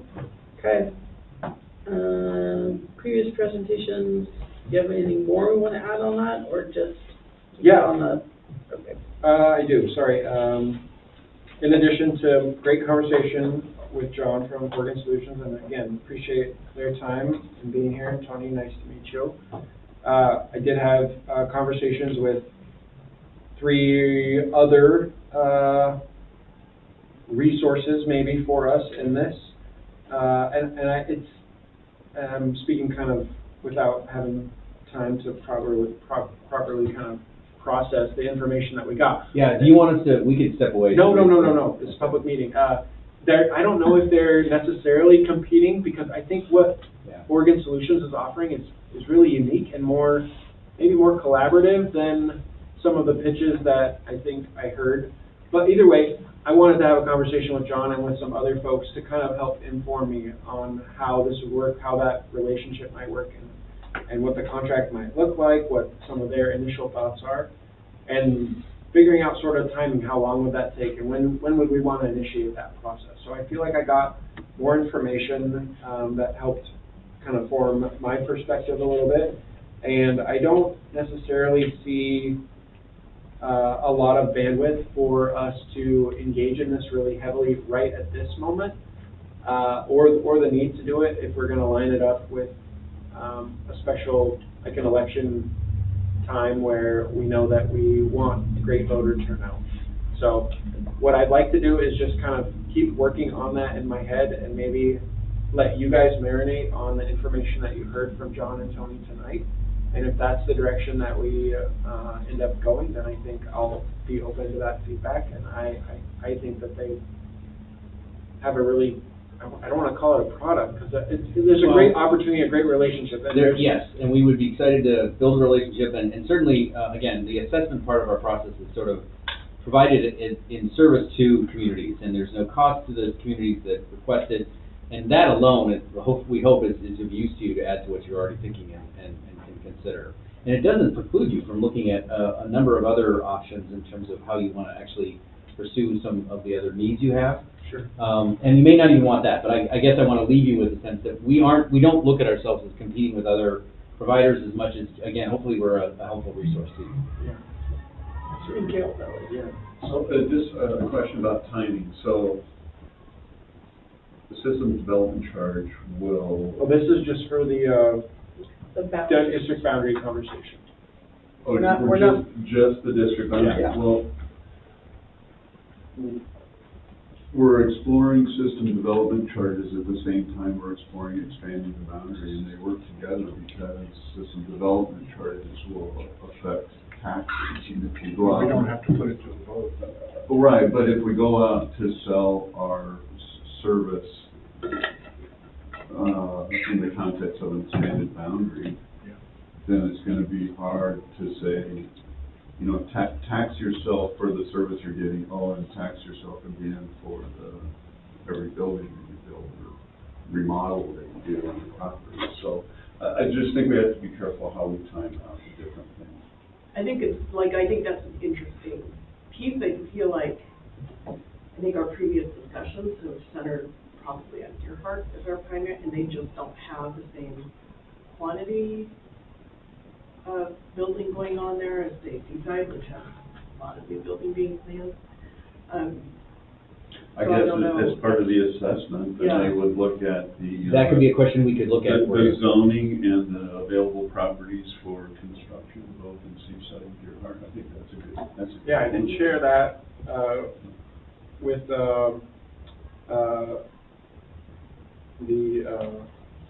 Doug from FCS Group. That kind of question, that scenario. Hey, what if we expand district boundaries after we've enacted SDCs? And he said you can write your statute in such a way that you can not collect SDCs from a part of, like a portion of your district, or you can write it so that if you expand boundaries, you have the legal authority to collect SDCs from that newly incorporated part of the district. You have to do that to maintain equity. Yeah. Really. So, I have a question that's sort of off the wall, and that is, we've all gotten letters, at least I have, about coming to a planning committee meeting on April 2nd about rezoning. Is that involving us? I think that's a comprehensive plan. I think it's the city's attempt to rewrite their comprehensive plan, which will have some zoning impact. Right, I mean, so do we need to make sure we've got I'm planning to go for my residents, but do we need to make sure? I haven't gotten to it. I don't know about I that. attended the one last month. We know you left the board meeting early. Oh, that's right, you kicked me out. Oh, no, we didn't. We sent you on a special mission. Well, now I got a letter. You said it was an executive session. Yeah, I don't know, I don't know, how that necessarily correlates with this. I mean, I'm familiar with what the city is doing for their comprehensive plan, and I think they're doing a great job of getting that public engagement. And I know they have a meeting, a next, There's 2 more meetings. yeah, coming up, and maybe that date is for that. Does it involve some discussion about the vacation rental designations? And I think that, you know, they kind of threw out the old codes for vacation rentals. I think that's Is that part what of the this? letter was. Incorporated. That's what the letter was about, Okay. that he was talking about. They're two different things. Yeah, one is. Okay, so it doesn't really impact. Although that came up during the meeting. Okay.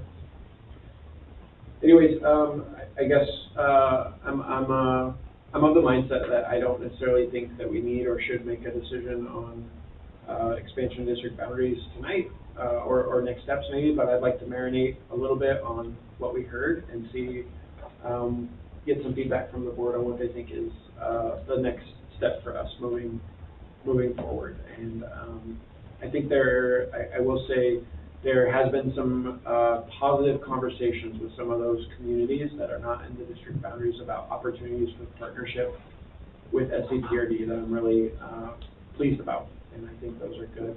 Those are really good conversations. Those might give us a little bit of an opening or make some connections, some relationships that are really beneficial towards this community at some point in the future.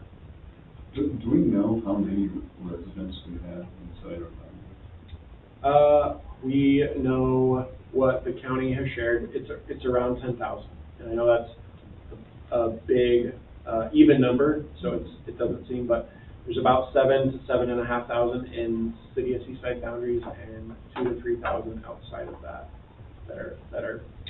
That's another part of the assessment that Portland State can do. That's both, how do they count for those residents? It's a WAG. Because it's interesting, because in our district, WAG. well, in our district.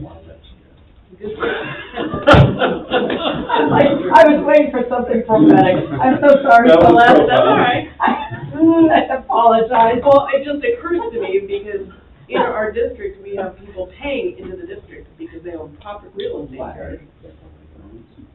But that wouldn't be in that population. Right, it wouldn't, because Right. that number is Well, it's easy registered to, voters. it's easy to capture Or census the votes. property values. You know, But not the number of because the people. assessor can do that, but nobody counts the people inside a special district. Only Portland State has a capability, and they have to guess a little bit. It's at still a it model themselves. that has, it builds a pretty complicated structure to get to that. Yeah. Because the boundary lines, they split across Yeah. census tracts, and, I mean, it's just a mess. It's just a total mess. I'll just say, the very many people I approached about being on the budget committee, you know, there were people that I didn't know where they lived, and it was, well, you get me in the district and I'll be on your committee. And I thought, you know, that's a positive comment. We can about- accomplish that mission. I said, I like that. So I thought that was just an interesting aside. Okay, so stew on that, report back next month. Okay. For number 2 on this, I included, again, I had a really good follow-up meeting with the SES group and discussion about that, and what they shared with me is the next steps is that they send basically a fee proposal, and they did that. It's pretty short in summary, but includes a budget of what their services would cost. Yeah, I didn't know what else to do besides bring that to the board in an open and transparent fashion. This is a dumb question, and I know that it is, but I'm very tired. Was FCS Group the one that Yes. presented? Okay. Same. So can you just tell me what's in the dark column on that budget? Down low where it says cost summary, Is that what it says? is that the last Yeah. row? Yeah. Like something, I know. Yeah, total sorry, hours it's, and total billing. hours, the billing rate for the different, folks Is that it would be working on the 535? plan. Different disciplines, I guess, have different rates. Yeah, there's a principal, and then a project I just manager, can't read it. an analyst, and then support staff.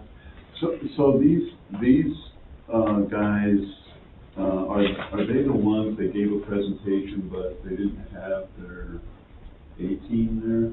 No, Was that's, this Tommy? No. that was for the expansion.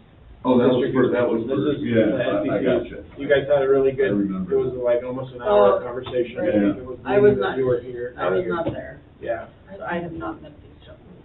So can we budget for this kind of proposal? That's one of the things, I mean, I move we that don't, we do that. we don't really have, the resources within the current budget. We could, move some funds around.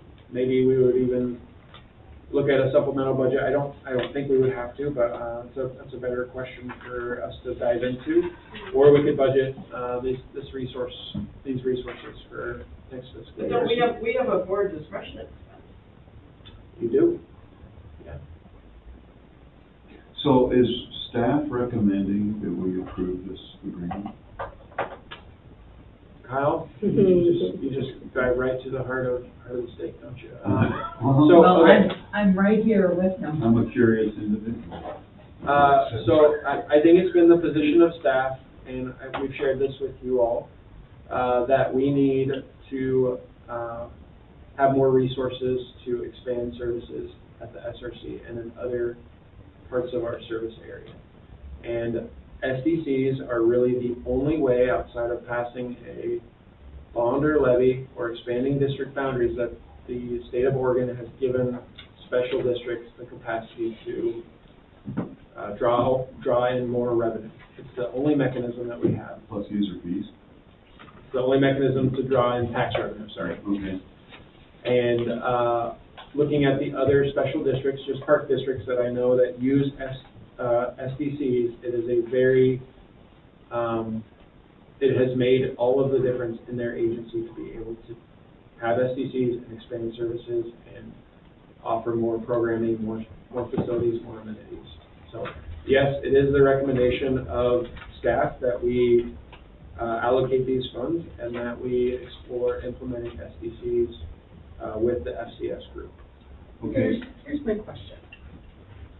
I think we're mostly in agreement that SDCs are kind of a path to go down.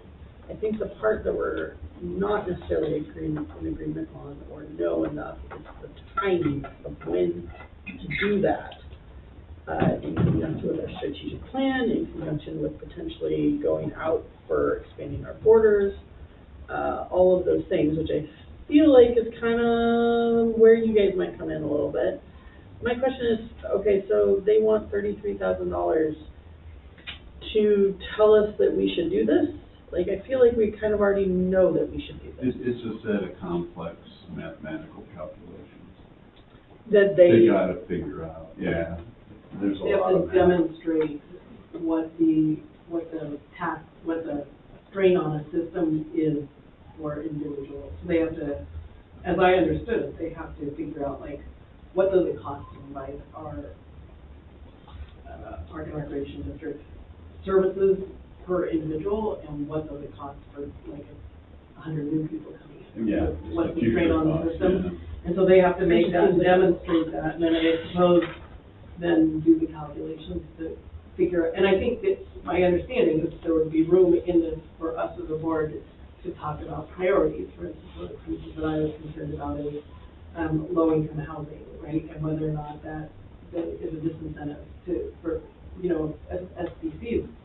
If it's $10,000 for a new low-income door and $10,000 for a $3 million beachfront home door, it felt a lot more for the low-income house, right? So I would prefer that we be cognizant of how we impact our. Maybe one of the questions we asked is. The answer is that you exempt We can exempt. Low income. So that would be part of the That's what other compensation districts are calculation doing, they could yeah. do, right? Or workforce housing, that's another. So basically, we are asking them to draft the formula.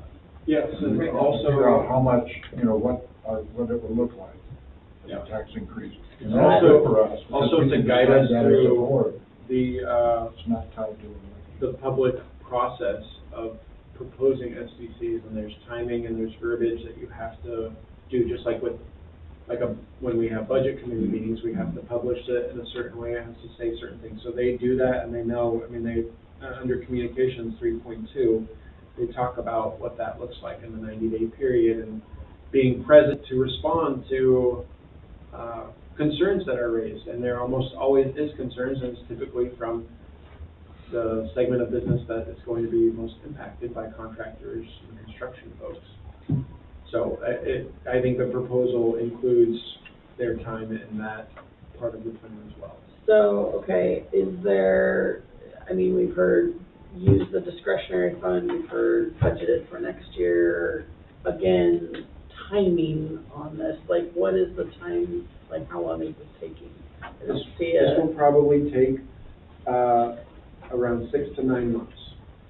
Okay, He anticipated that if we started it soon, that to be done with it, to have it approved, to have it be enacted, would probably be around the end of the calendar year from right now. And is the part of the goal that we'll be able to capture charges or better capture charges for individual people based on where they live, or am I like off base? I No, don't know. you're right. The goal, the goal is to capture development through a charge that we are able to use to serve those folks as they move into the district or as construction occurs within the district boundaries.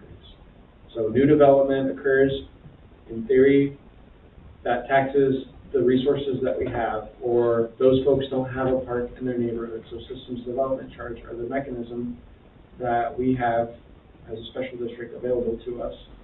We can capture a fee for development, and then we are able to use that fee to build a park in their community or to expand services in some way. And there's a lot of limitations on what you can use it for. You can't use it for staff costs. You can't use it for existing services and workers. We can't use it to fix the pool mechanical system, not that it needs fixed. But we could use it to build a park in this development or to open this other facility so that we're serving that development growth. Right.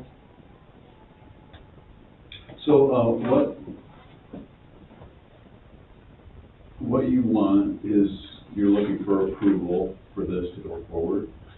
No, And sorry. then whether it goes forward today or when the new Next budget budget. starts, Yeah. is that on the table too, or you just It want it? absolutely, just yeah, want and it I don't okay? want to look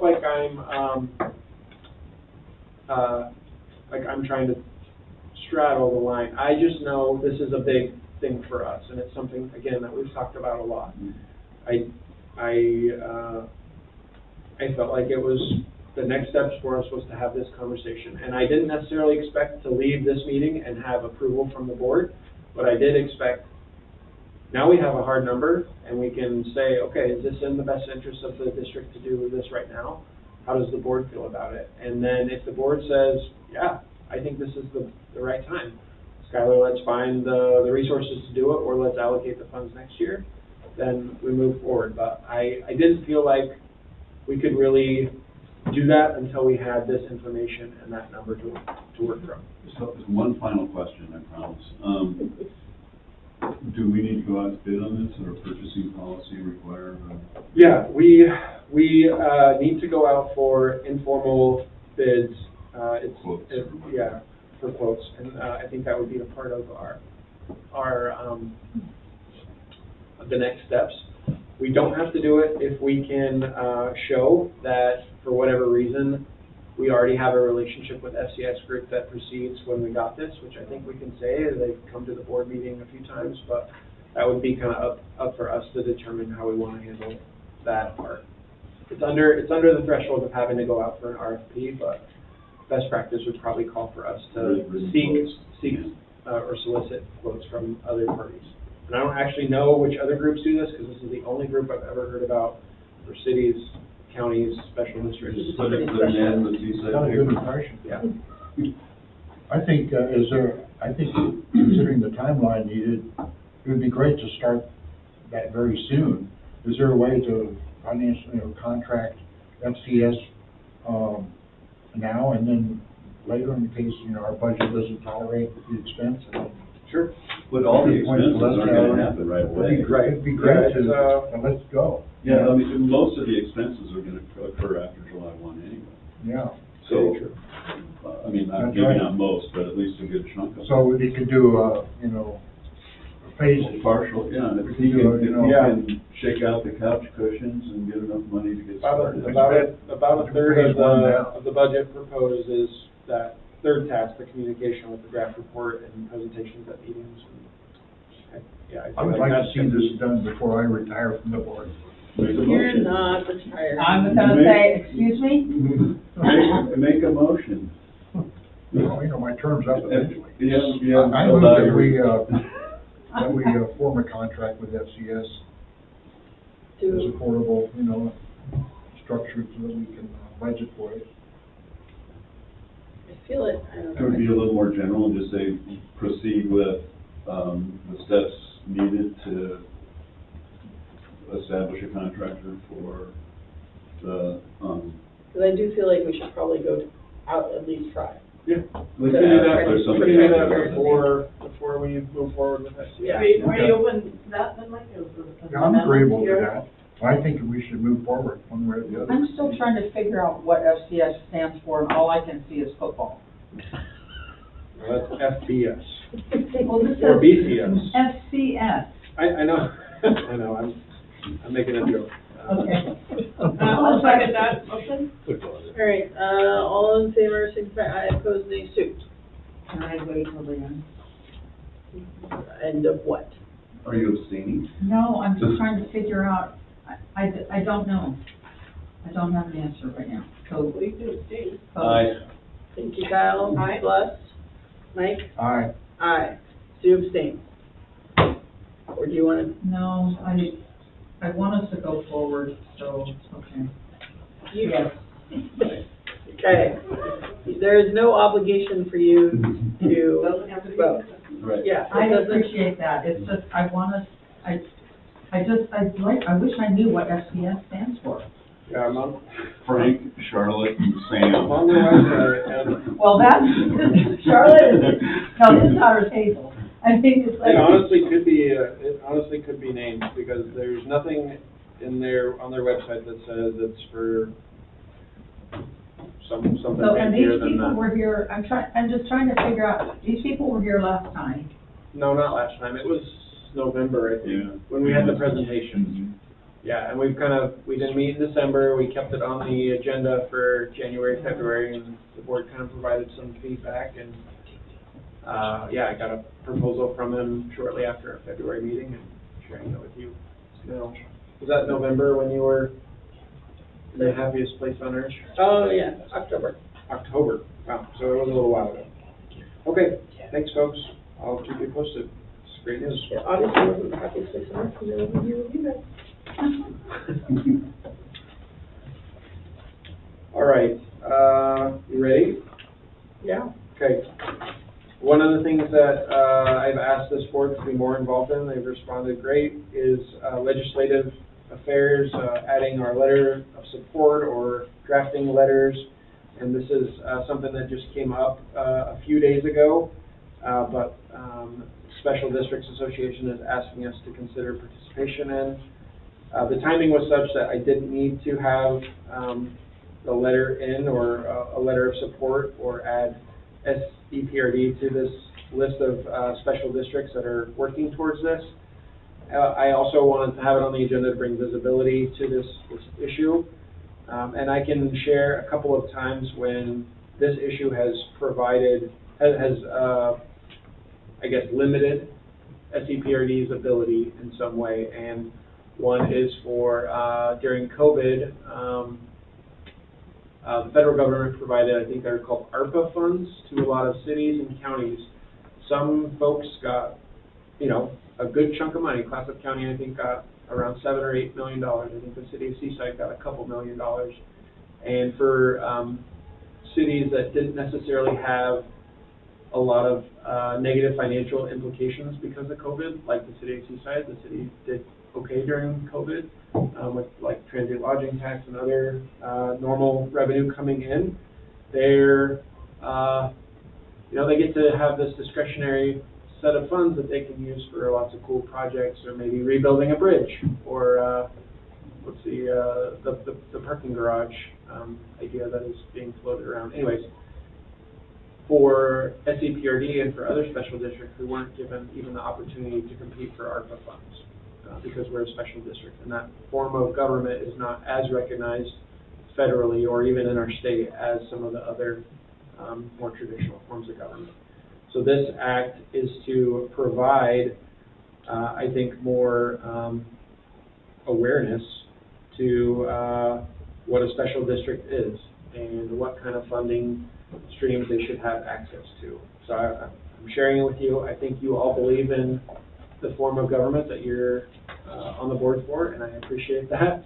Don't want to beat a dead horse, but I would like to bring this topic up, and maybe I can work with Celeste to draft a letter of support for this act and submit it on behalf of the board and district. Absolutely. Yes. Do you need a motion, or just the way, information only? yeah, I think the board has already given us permission to do that because of the timing on some of these things is such that I can't always bring it to the board in a public meeting. So I would work with Celeste as I have on a few other issues and submit a letter of support. Or if it's a topic that the board has already offered support on, I'll just submit it on behalf of the district. So just wanted to bring that up. The next item under new business was just a budget committee update. We did have 3 candidates that we were going to interview at the beginning of this meeting, but 1 candidate withdrew earlier this week. So what I would be asking the board to do is to approve the appointment of Paul McCarthy and Tracy McDonald to the budget committee for terms. Both of their terms would serve until 2026-2027. And then if you look on the memo that we prepared, we have the budget committee meeting dates.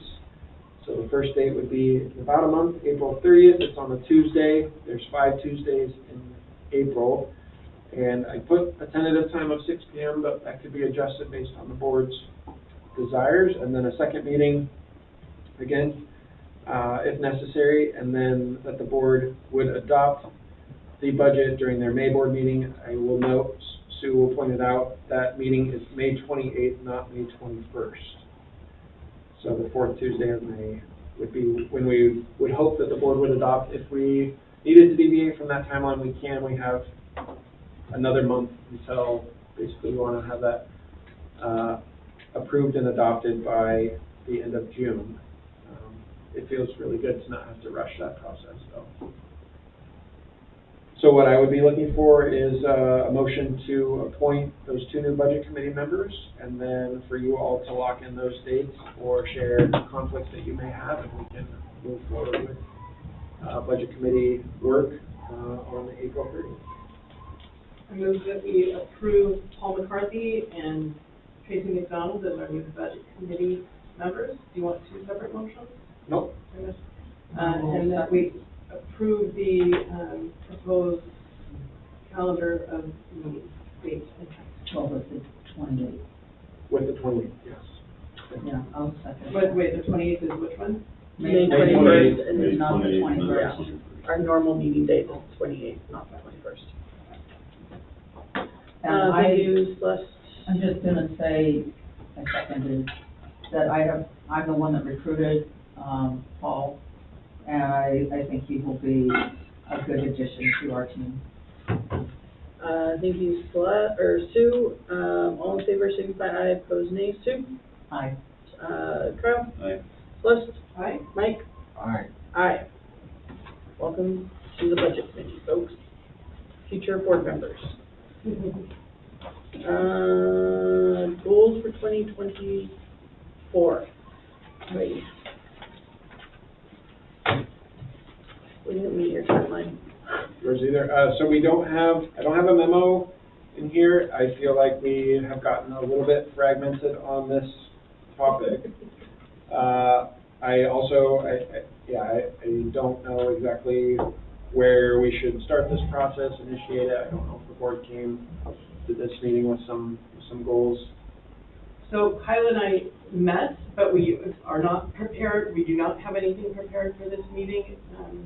In terms of goals, we talked about sort of a methodology, if you will, to work to develop some goals. But we're not prepared at this point to have anything to discuss. I think the big confounder in the process is the strategic plan. Because that's supposed to guide everything that we're doing. So I think we need to make all of our activities congruent with the strategic plan. You know, where we're going, what we're doing, and that includes, you know, the operations and goals. So Makes sense, Kyle. Well, yes, but I think Skylar is also asking for shorter term goals. Yeah. Which We talked. is not gonna be, like, the strategic plan is not gonna be done necessarily. right, and so there's two different issues at stake. The first is, as an organization, we want to make sure that we are aligned for the future, whatever that means, whatever programs we're going to be delivering, whatever buildings we need to have built, and all that stuff. Well, so that means that the staff that we have in place has to carry the banner for those things. They have to be the evangelist on making those things happen. So accomplish the strategic plan, in my mind, should have a list of overarching objectives, you know, the stars that we're going to steer by. And then, in addition to those big picture objectives, or big picture strategies, there should be goals and objectives that tie to those strategies that are the day-to-day, month-to-month, year-to-year things that need to be accomplished to get us to this strategy. And the strategic plan will give us that. They'll say, you know, here's where you need to be in the long term, and in the short term, to get there, you need to do these things. And so my idea was to put those things as part of the evaluation process.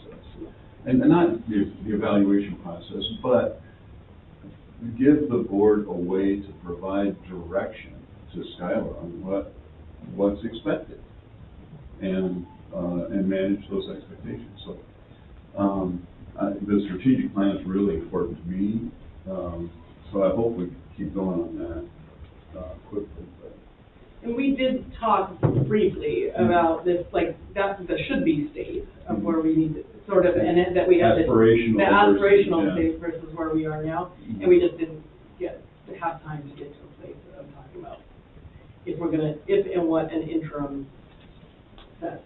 And the set of stuff we've been working on is just fine. What I want is, I want to see our direction to Skylar be more strategic and less managerial. You know, because the managerial tasks are things that other staff members can do. You know, we don't hire a lawyer to do your garden, you know, and so we want to make sure we keep the big picture. I guess I had thought that I was gonna be contacted by one of you, but, I wanna make sure that we don't lose sight of the patrons and what their opinions are, and that we are rolling into a function, the, accessibility of Skylar. I just came from a function at 4 o'clock today, and they thought Chris was Skylar. And I said, oh, no, and I explained, and they said, well, we don't know who Skylar is. So there's a lot more of that than you think, and it isn't from the people that are naysayers. It's from just the general public. And so I think while we have these lofty goals, and I think there's nothing wrong with following that type of thing, but don't forget the grassroots. because it's the patrons that walk into the pool that pay the bills and help us and the tax base, because they utilize our equipment and they come to her comment, a beautiful pool, her 40-year-old son from McMinnville talking about how this is an amazing facility and they're so grateful, you know, and being able to incorporate that kind of objective that we still maintain the grassroots in touch with the patrons who are here to, and showing transparency that here we are and we are interested in knowing what you think and letting you know us as well. And so I think we can't lose sight of something simple like that. And when we look at these bigger, very important goals that give us a look at the future, which I think is important too, we just need to incorporate other things as well. I think there would be time for everybody to have, if I mean, not as a draft list and. You know, it's not gonna be like fiat, it's gonna have a conversation. I would like that to be a bigger chunk of our meeting. Okay. Sounds good. Okay. Out of district rates, ready to go. It's going to be very short. I don't have a formal update or proposal. I am working on this continually, and we'll hopefully have something to present in terms of here's a couple of options for the board to consider in April or May. And apologies for the delay. Just was going to have something, but just the time in between February and March seemed to run very fast. Short month. Yeah.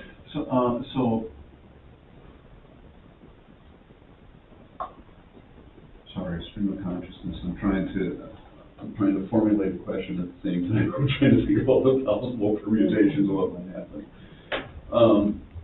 So go over that again, Scott. The feedback that I've gotten from the board is that they'd like to see an adjustment in the rate schedule, I think, especially for out-of-district participants. And I presented some data, I think, that shows maybe the financial implications. Sorry, I'm realizing now that you missed, I think when you left from the meeting before. I missed the whole chunk of that. But it's in the minutes. They looked accurate to me. But yeah, I think what it's up for staff to do is to interpret some of that data, analyze maybe the implications of changes to the rate schedule, and then to present at least an option or two based on our recommendations back to the board. That's kind of the consensus that I got. I just haven't had time to really make an earnest effort to do that the right way. And here's my issue, based on what we learned tonight, you know, the FCS group is going to be doing exactly that kind of stuff. They're going to be grabbing the data for fixed costs, for direct costs, for all that stuff. And that, I would think that would be the foundation for how you make decisions about rates, is knowing first off what our costs are. Well, and we already have a lot of that data, when they did the cost recovery, the 107% cost recovery. So maybe when was that? That was Right before you that came was, on. that was PK.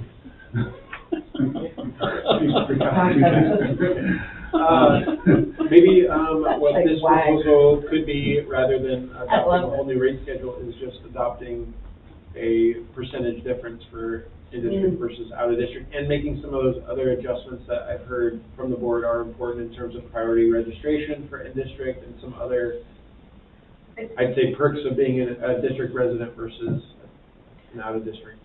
So I'd like to see a methodology Yeah. before, like, I want to know, to me, the straight percent, I mean, the way I look at this is if we were a 24-hour fitness, if that's what we were, and you two pay to be part of 24-hour fitness, do we as 24-hour fitness give the same stuff to you as we do to you guys who are not paid members at the same price? No, right? You wouldn't. Right. Why would you pay for your monthly membership if they get the same Yeah. thing? And so, So you're saying they don't even pay for a day pass? but we just like let them in? Maybe they do, I don't, but that's what I wanna see is the method, we have all of the citizens of the district pay for their 24-hour fitness membership pass. Whether they like it or not. Right, and so, and what I wanna see is that value, so what do the members, the paying members get compared to the non-paying users? Did we stop recording? Oh, no, I think we're I'm still. so sorry, I don't want to interrupt. Keep going. In terms of methodology, my thought was that and I think we can straight face this, because if we say to our residents, the amount that you're paying in taxes pays for the infrastructure, and what you pay in user fees pays for that That would additional be a cost methodology, of the right. person that's there. Say that again, sorry. So if we said to our taxpayers, what you're paying in taxes pays for the infrastructure, pays for the pool, the buildings, that keeps the lights on, all that stuff. But when somebody comes to use the pool, they pay. And if they're an in-district resident, they pay that amount, that pro rata amount of the services that they use. But if you're from out of district, then you would pay the pro rata amount of the services you use, plus the pro rata amount of the facilities Right. and the infrastructure you use. But that would be a That's one methodology, to me, that's methodology. better than a percentage, because the percentage doesn't Doesn't explain why. explain the why. And I think a lot of I it, went to a Sorry, resource. wait, hang on, I don't wanna lose this, 1 second. Okay. Did you record that, or am I gonna have to explain that It's all here, over but again? like, I guess what I, I don't think I did. Okay, how does so that, let me how go- does that translate into, Let me go back to the 24-hour fitness yeah, thing, that's easier, I think it's easier. So now, let's say 24-hour fitness decides to offer up, Okay, a that's special for class, $1. we're gonna have a special guest teacher coming in who's gonna do some fantastic yoga, right? And I'm gonna say to these two who are paying members of 24-hour fitness, you guys get to come, and it's gonna cost you $5. That's your pitch in for this special guest. For you guys, you have to pay the $5 plus some portion of a membership fee to help cover the cost of, to run 24-hour I fitness. think we lost all the recording. no, it's still recording, we're okay. generally, I, Drive safely. Thank you. Thanks, everybody. I appreciate you going to some of I those appreciate you being here. Yeah. That was really You structure your rates based on the greatest personal benefit, you pay a premium for your personal benefit, and you look at the broader community benefits, in the group. But someone like who's taking private swim lessons should pay more, Mm-hmm. Right. you know, because that's a greater personal benefit. Right. So it But a depends paying on the member activity. should pay, It depends on the activity. It's a- I think Structure your programs too accordingly. I think that's part of the methodology, when I say I'm looking for methodology. Spencer's. Okay, And so that might Skylar. be just one idea, Yeah. that I think you can justify, you can straight face it. Skylar, do you feel like you have enough to bring stuff back to us next time? Well, I guess, here's what I don't, maybe we can touch base, maybe the three of us should meet, because I don't know if I have the, intellect to do a methodology Yeah. like this on my own, and I think we have some other stuff, Yes. yeah. Well, that's I why just we wanna- say you have to become chair of the state committee. Yeah, appreciate that. Well, and, I mean, what I know is What- I had a person that was giving me incredibly constructive input, and I went back to him because I didn't understand everything that was stated, but this person wanted to be anonymous. Well, he's chosen not to talk to me, and so I don't have anything, and I told him, that means I bring nothing from you. Yeah. And so I feel like the opportunity to contribute to that kind of discussion is significant. If I'm coming to you saying I'm willing to listen and bring your ideas forward, because I thought they were really smart, but I don't have enough information to articulate them. Okay. I'm sorry, that's too bad that was a decision that was made. Does the state association have any recommendations on pricing? They do, the state association doesn't, but I have, posed this question to my colleagues, both at, where the question might apply to, special districts that have it in district, out of district, and like, I think this might have been part of, the conversation that you missed. It's really unique here because even at other special park and rec districts, they don't have the out-of-district participation that we have As here. a vacation community.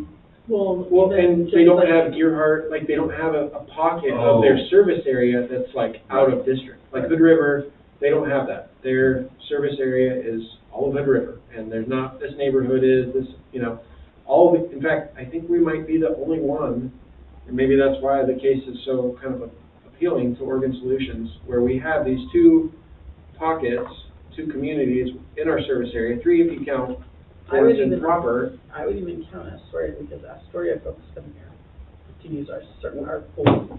Those folks are in our service area but aren't tax-paying district residents. So it's just, that scenario isn't duplicated anywhere else in the state that I can find. And so they all have out-of-district rates, but to be honest, our out-of-district rate or our percentage is much higher than everyone else's already. But it's partly because of what Celeste, has shared, that thought that like, we want these people to be in the district and they're not, and we need to capture revenue because you all are paying that baseline Well, membership. I don't wanna subsidize Right. out of district Yeah, residents. and that seems fair. It's just, it's unique. So I wish we had a model to kind of look at and say, well, this works for them, and here's what we can do similar, but we don't. Well, can we go out of state for one? We can, there are special districts out of state, yeah, we could look in Illinois, Colorado, and California. I think we have the data. we have the data, Yeah. I think we have such good analysis of our cost of services from the Cost recovery. recovery Yeah. deal, so we have the pieces, and I think we can just put together some, we can do the math. Yeah, I okay. think, and So let me work on this, and I'll be reaching back out to you. Thanks. It's on here as a placeholder, but yeah, I don't have anything formal to share. Great discussion, insightful. I think it's going to be something that we work towards. Item E. Do you have a existing fee schedule? Yes. I mean, it's like on one page. Oh, yeah, it's on our website. Yeah. Okay, I just want to study that for a minute. But it Sort only of. captures the, Yeah. like, facility entrance. So if you want to look at, like, youth program stuff, you have to kind of comb through the program guide, and you'll see, Oh, okay, there's here's not the. one I page. think that would be a great first step, actually, is to Okay. develop in a spreadsheet kind of format, because I think if we have like a spreadsheet that lists, I've seen it. All the fees. for all the everybody. fees for everything. Just all of our, there were spreadsheets for that under For ten. cost recovery, okay. And can you do me a favor, Skylar, and email me that cost recovery Yeah. document? I'd like it. I have, I've I never would- seen it. I'll take it because I don't remember enough detail, Send it on. Okay. please. For item E, I don't have any updates right now. Again, you'll remember, this is a new That the ethical thing? legislation that was enacted, that each of you will have to take a ethical training provided by the state. I did hear that special districts' proposal to provide that service to special district members is almost to be approved or will be approved soon. And so once that training is final, I would expect that SDAO to make trainings available, either online or in person, both. And then you'll just have to pencil in some time before December 31st, 2024, for each of you to complete that training. And we could even do it as a part of a board meeting, if that makes it easier for you all with technology, assuming that there's going to be a virtual, like a webinar thing that we can all participate in. Okay. So that's it for the new business. I'm prepared to go. I just have one item under executive session. I don't think it will take too long, but yeah. I'd like to move that the Board of Directors go into executive session for the purpose of conducting deliberations with persons designated by the governing bodies to negotiate real property transactions pursuant to ORS 192.601E. Do we have a second? Thank you, Kyle. All in favor, signify by aye. Those any, Sue? Yes. Kyle. Aye.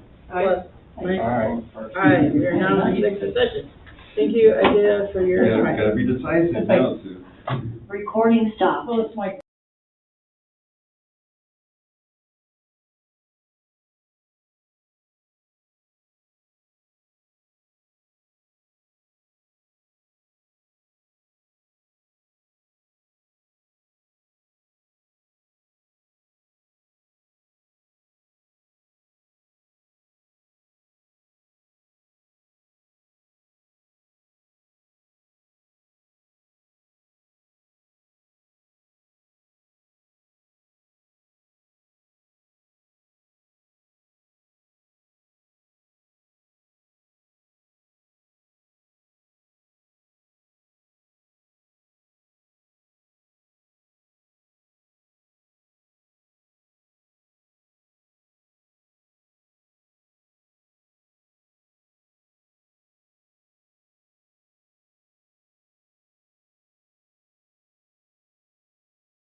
The motion will be that we authorize Skylar to sign the agreement and make any minor adjustments that come up. Recording in progress. Go for it, Kyle. So I move that the board authorize Skylar to enter into a lease agreement with Consejo Hispano. Don't we have to officially leave? You did. You did. You just voted on it. But do we actually name it? We just say what we discussed. Yeah, In executive session. yeah. So Authorize them to move forward. authorize him to move forward with the contract as discussed in executive session, is that what? Okay, And fine. make any, And make any, correct any. We already made a errors. public statement.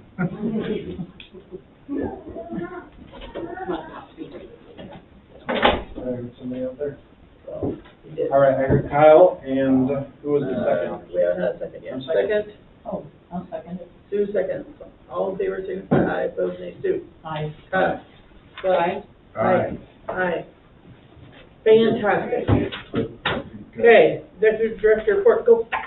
Yeah, this is just calendar items. I feel like I've shared enough, but you'll see some dates of things upcoming. Next Saturday, March 30th. It's a little earlier this year.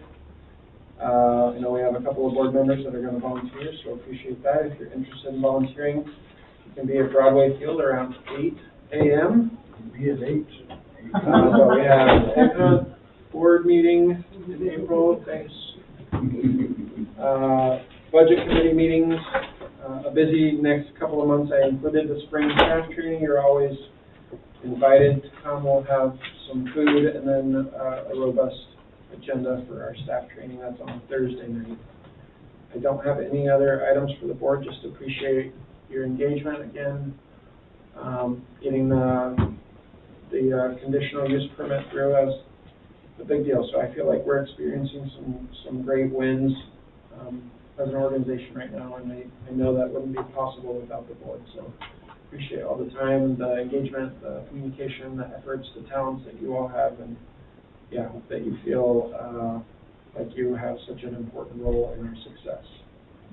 Hey, Thank you for that. you too. Thanks. Board comments, Sue, go. Hi. I want to just praise Holly. You know, congratulations, well deserved on Employee of the Month. Grateful that our John and Tony came and were in person. I think that just makes a whole lot better presentation than something on the screen, and I very much appreciate their willingness to be here. That's goes a far distance for me. I want to again reiterate how impressive I feel to be part of this group that we all bring various skills to make a well-rounded board. And Mike can't retire. But I'm also grateful for patrons that are giving constructive criticism in the sense of positive as well as, hey, this is my concern, can you answer, like, what's going on back there? You know, so I like the fact that people are engaged in and interested in what's going on around their district, their special district. I am grateful for the staff that we have here. You know, Skylar leads a team that I think is really superior, and I'm grateful for the interactions that I've had on a regular basis, you know, with the friendliness, with the excellence of service. I was right there when we had another incident recently where the lifeguards went into perfect mode to protect a patron who had fallen and had some bleeding, and you know, that patron received excellent service because I was like right there. And Despite that, or because of that? oh my gosh, no, I probably helped blunt her fall because her head went right down my back. Oh, really? Instead, I'm like, I did not see it coming. I just felt this thing behind my back, and I had my coat on, so that she didn't hit the cement. You know, her head did not hit the Good cement. job being a cushion. Yeah, well, thank God for that coat of my daughter's. You know, I wasn't just standing there talking to that patron in my swimsuit, you know, but anyway, I just cannot, you know, articulate, our community, you know, when we look at how this is Catherine's view of this hub. I just never forget how special that is, because we have so many opportunities right here in this hub, and we are continuing to work to polish that, that diamond. And I'm just so very grateful to be part of the team. Thank you. Kyle? You know, our lifeguards are awesome here. I mean, 2 months in a row, we have two, that's just something special. As you all know, I went to the city, process for updating their comprehensive plan. There's gonna be 3 of those processes. This one was at the convention center, and I think the next 2 will be too. They had it was marginally facilitated. There were some, introductory slides, kind of let you know what the process is. People are sitting at tables. There were maybe 60, 70 people there. The biggest, the 2 concerns were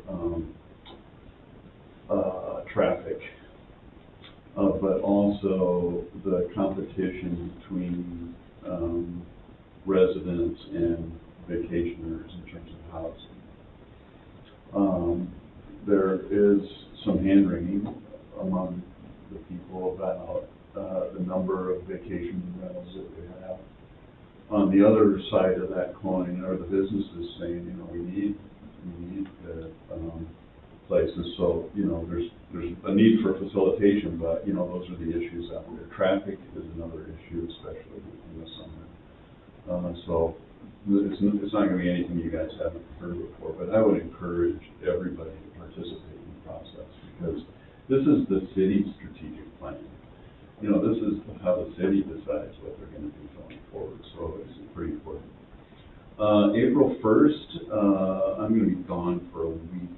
I'm going to be at Western Zones in St. George, Utah. Now, my grandson has graduated into his testosterone phase, and so now he's catching up to his older sister. So now they're both going to be in zones.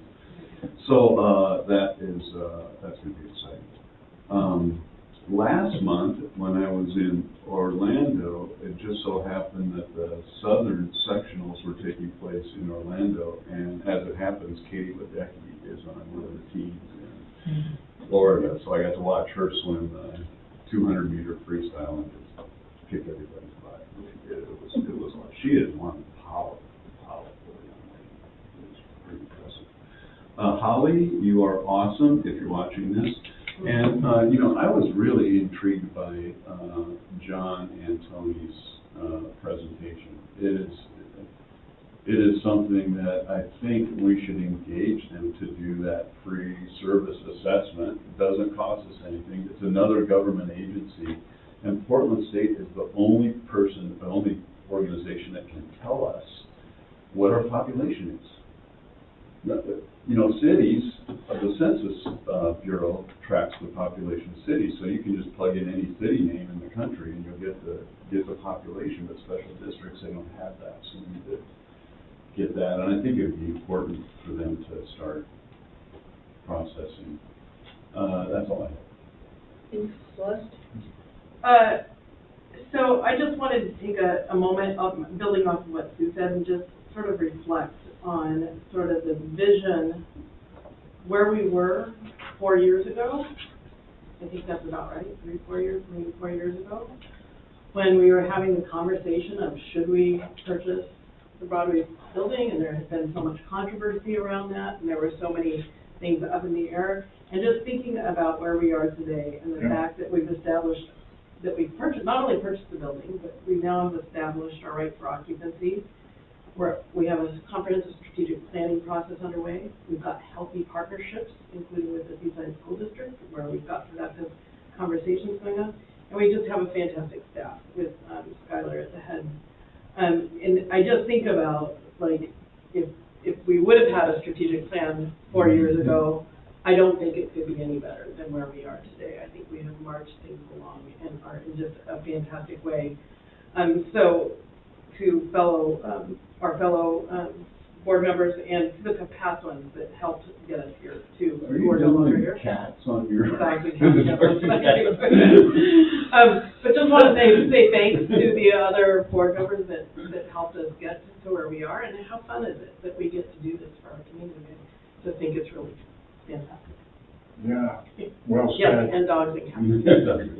It has been about 3.5 years since we, I was filing my old agendas, and I keep all my records, stuff, like boxes of paper. I need to get rid of them, but, I was finding stuff, looking at stuff from 2019, 2020, and the transitions we went through with the changes in the board and, the redirection that we've accomplished, and, it's starting to feel pretty comfortable. I think we've just about reached the next level, but, this matter of fine tuning and soothing are so well spoken on, your dimensionality with your engagement with the pool and the staff is phenomenal, and appreciate your perspective.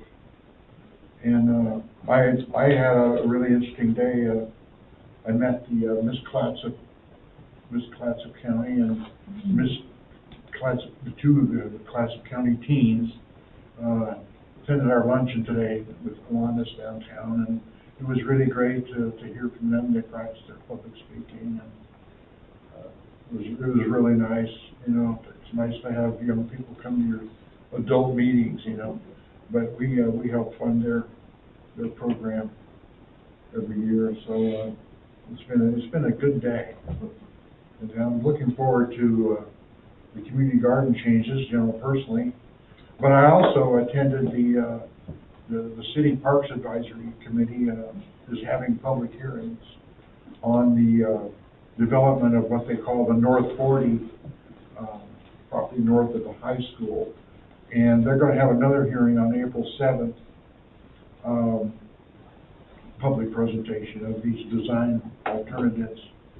And it might be noted that depending on how our IGA develops with the railroad gardens and this relocation of the Sunset Gardens, Sunny Hunt Gardens, there has been a little bit of an outcry for including community gardens in the development of the North 40, mainly from people who are not very happy about the idea of moving to the railroad gardens. Of course, I can't blame them for being concerned. They had a nice, cozy situation behind the pool there, and was well protected, and had, closed in, and railroad gardens seem kind of boundless, in some ways, but there is an interest in community gardens in the development of the city parks up there. My own view is well, when you think about district expansion, and you look about what the city is able to do and not able to do with their own parks, because they don't have a budget, they don't have a parks budget. How are they going to develop this North 40 and be able to maintain it when they have trouble maintaining what they have now? So I'm kind of curious about the development of recreation up there. My personal view was to advocate for the sports complex design, but I also suggested that maybe they find a room for a little dog park up there. There's talk about pickleball, picnic areas naturally, but but there's talk about community gardens up there. So I'm wondering, well, if that's going to take us up there too. I don't know. We'll have to see how that goes. Anyway, that's my thoughts for the week. I would like to say congratulations to Holly Main. I think she's a great representative and a great face for our organization. So well-deserved. I appreciated hearing from, John and Tony, having them make the trip down here. I thought it was a interesting, presentation, and look forward to hearing from them again. I would like to say thank you to Skylar, for getting us across a number of finish lines that are pretty significant. I don't think you get a lot of recognition, and a lot of what is happening wouldn't be possible without you. So thank you for all you've done. And since we're kind of in a mode of reflection, I remember when I joined this board and the feeling that I had when I was on it, and it is not the same as it was when I first started. I appreciate every single one of you and all of the different things that you bring. And we started with a vision for the future, and I see us slowly moving down that path and really developing, the heart of our community, which is this whole little area right here, into something pretty magical. So I think every win that we get and every, strategic plan we knock off the list, and conditional use permit, we're one little baby step closer to this pretty amazing thing for our community. Whether they use it or not, it's going to be I don't know what the word is that I'm looking for, longevity thing. Anyway, thank you, everyone. Well, legacy, there's the word I'm thinking of. It's going to be a legacy. That's awesome. That's just like hub. Yes. So I think it's whether we're all on this board 5, 10, 15, whatever years from now, whatever it is, however long we're here, I think we've set in motion a pretty awesome legacy for our community. So anyway, thank you, everyone. Great to see you. Have a great night. Meeting adjourned. Only an hour past when we were hoping. I want to say one thing that I didn't want. Wait, is this part of the meeting? No. She adjourned. No, it's adjourned. I let me dabbled. No, it's Let me in Recorder on. you may not see me next month. Oh, because your sister. My sister is on hospice. Recording stopped. I'm so sorry. And so I just want to let you know that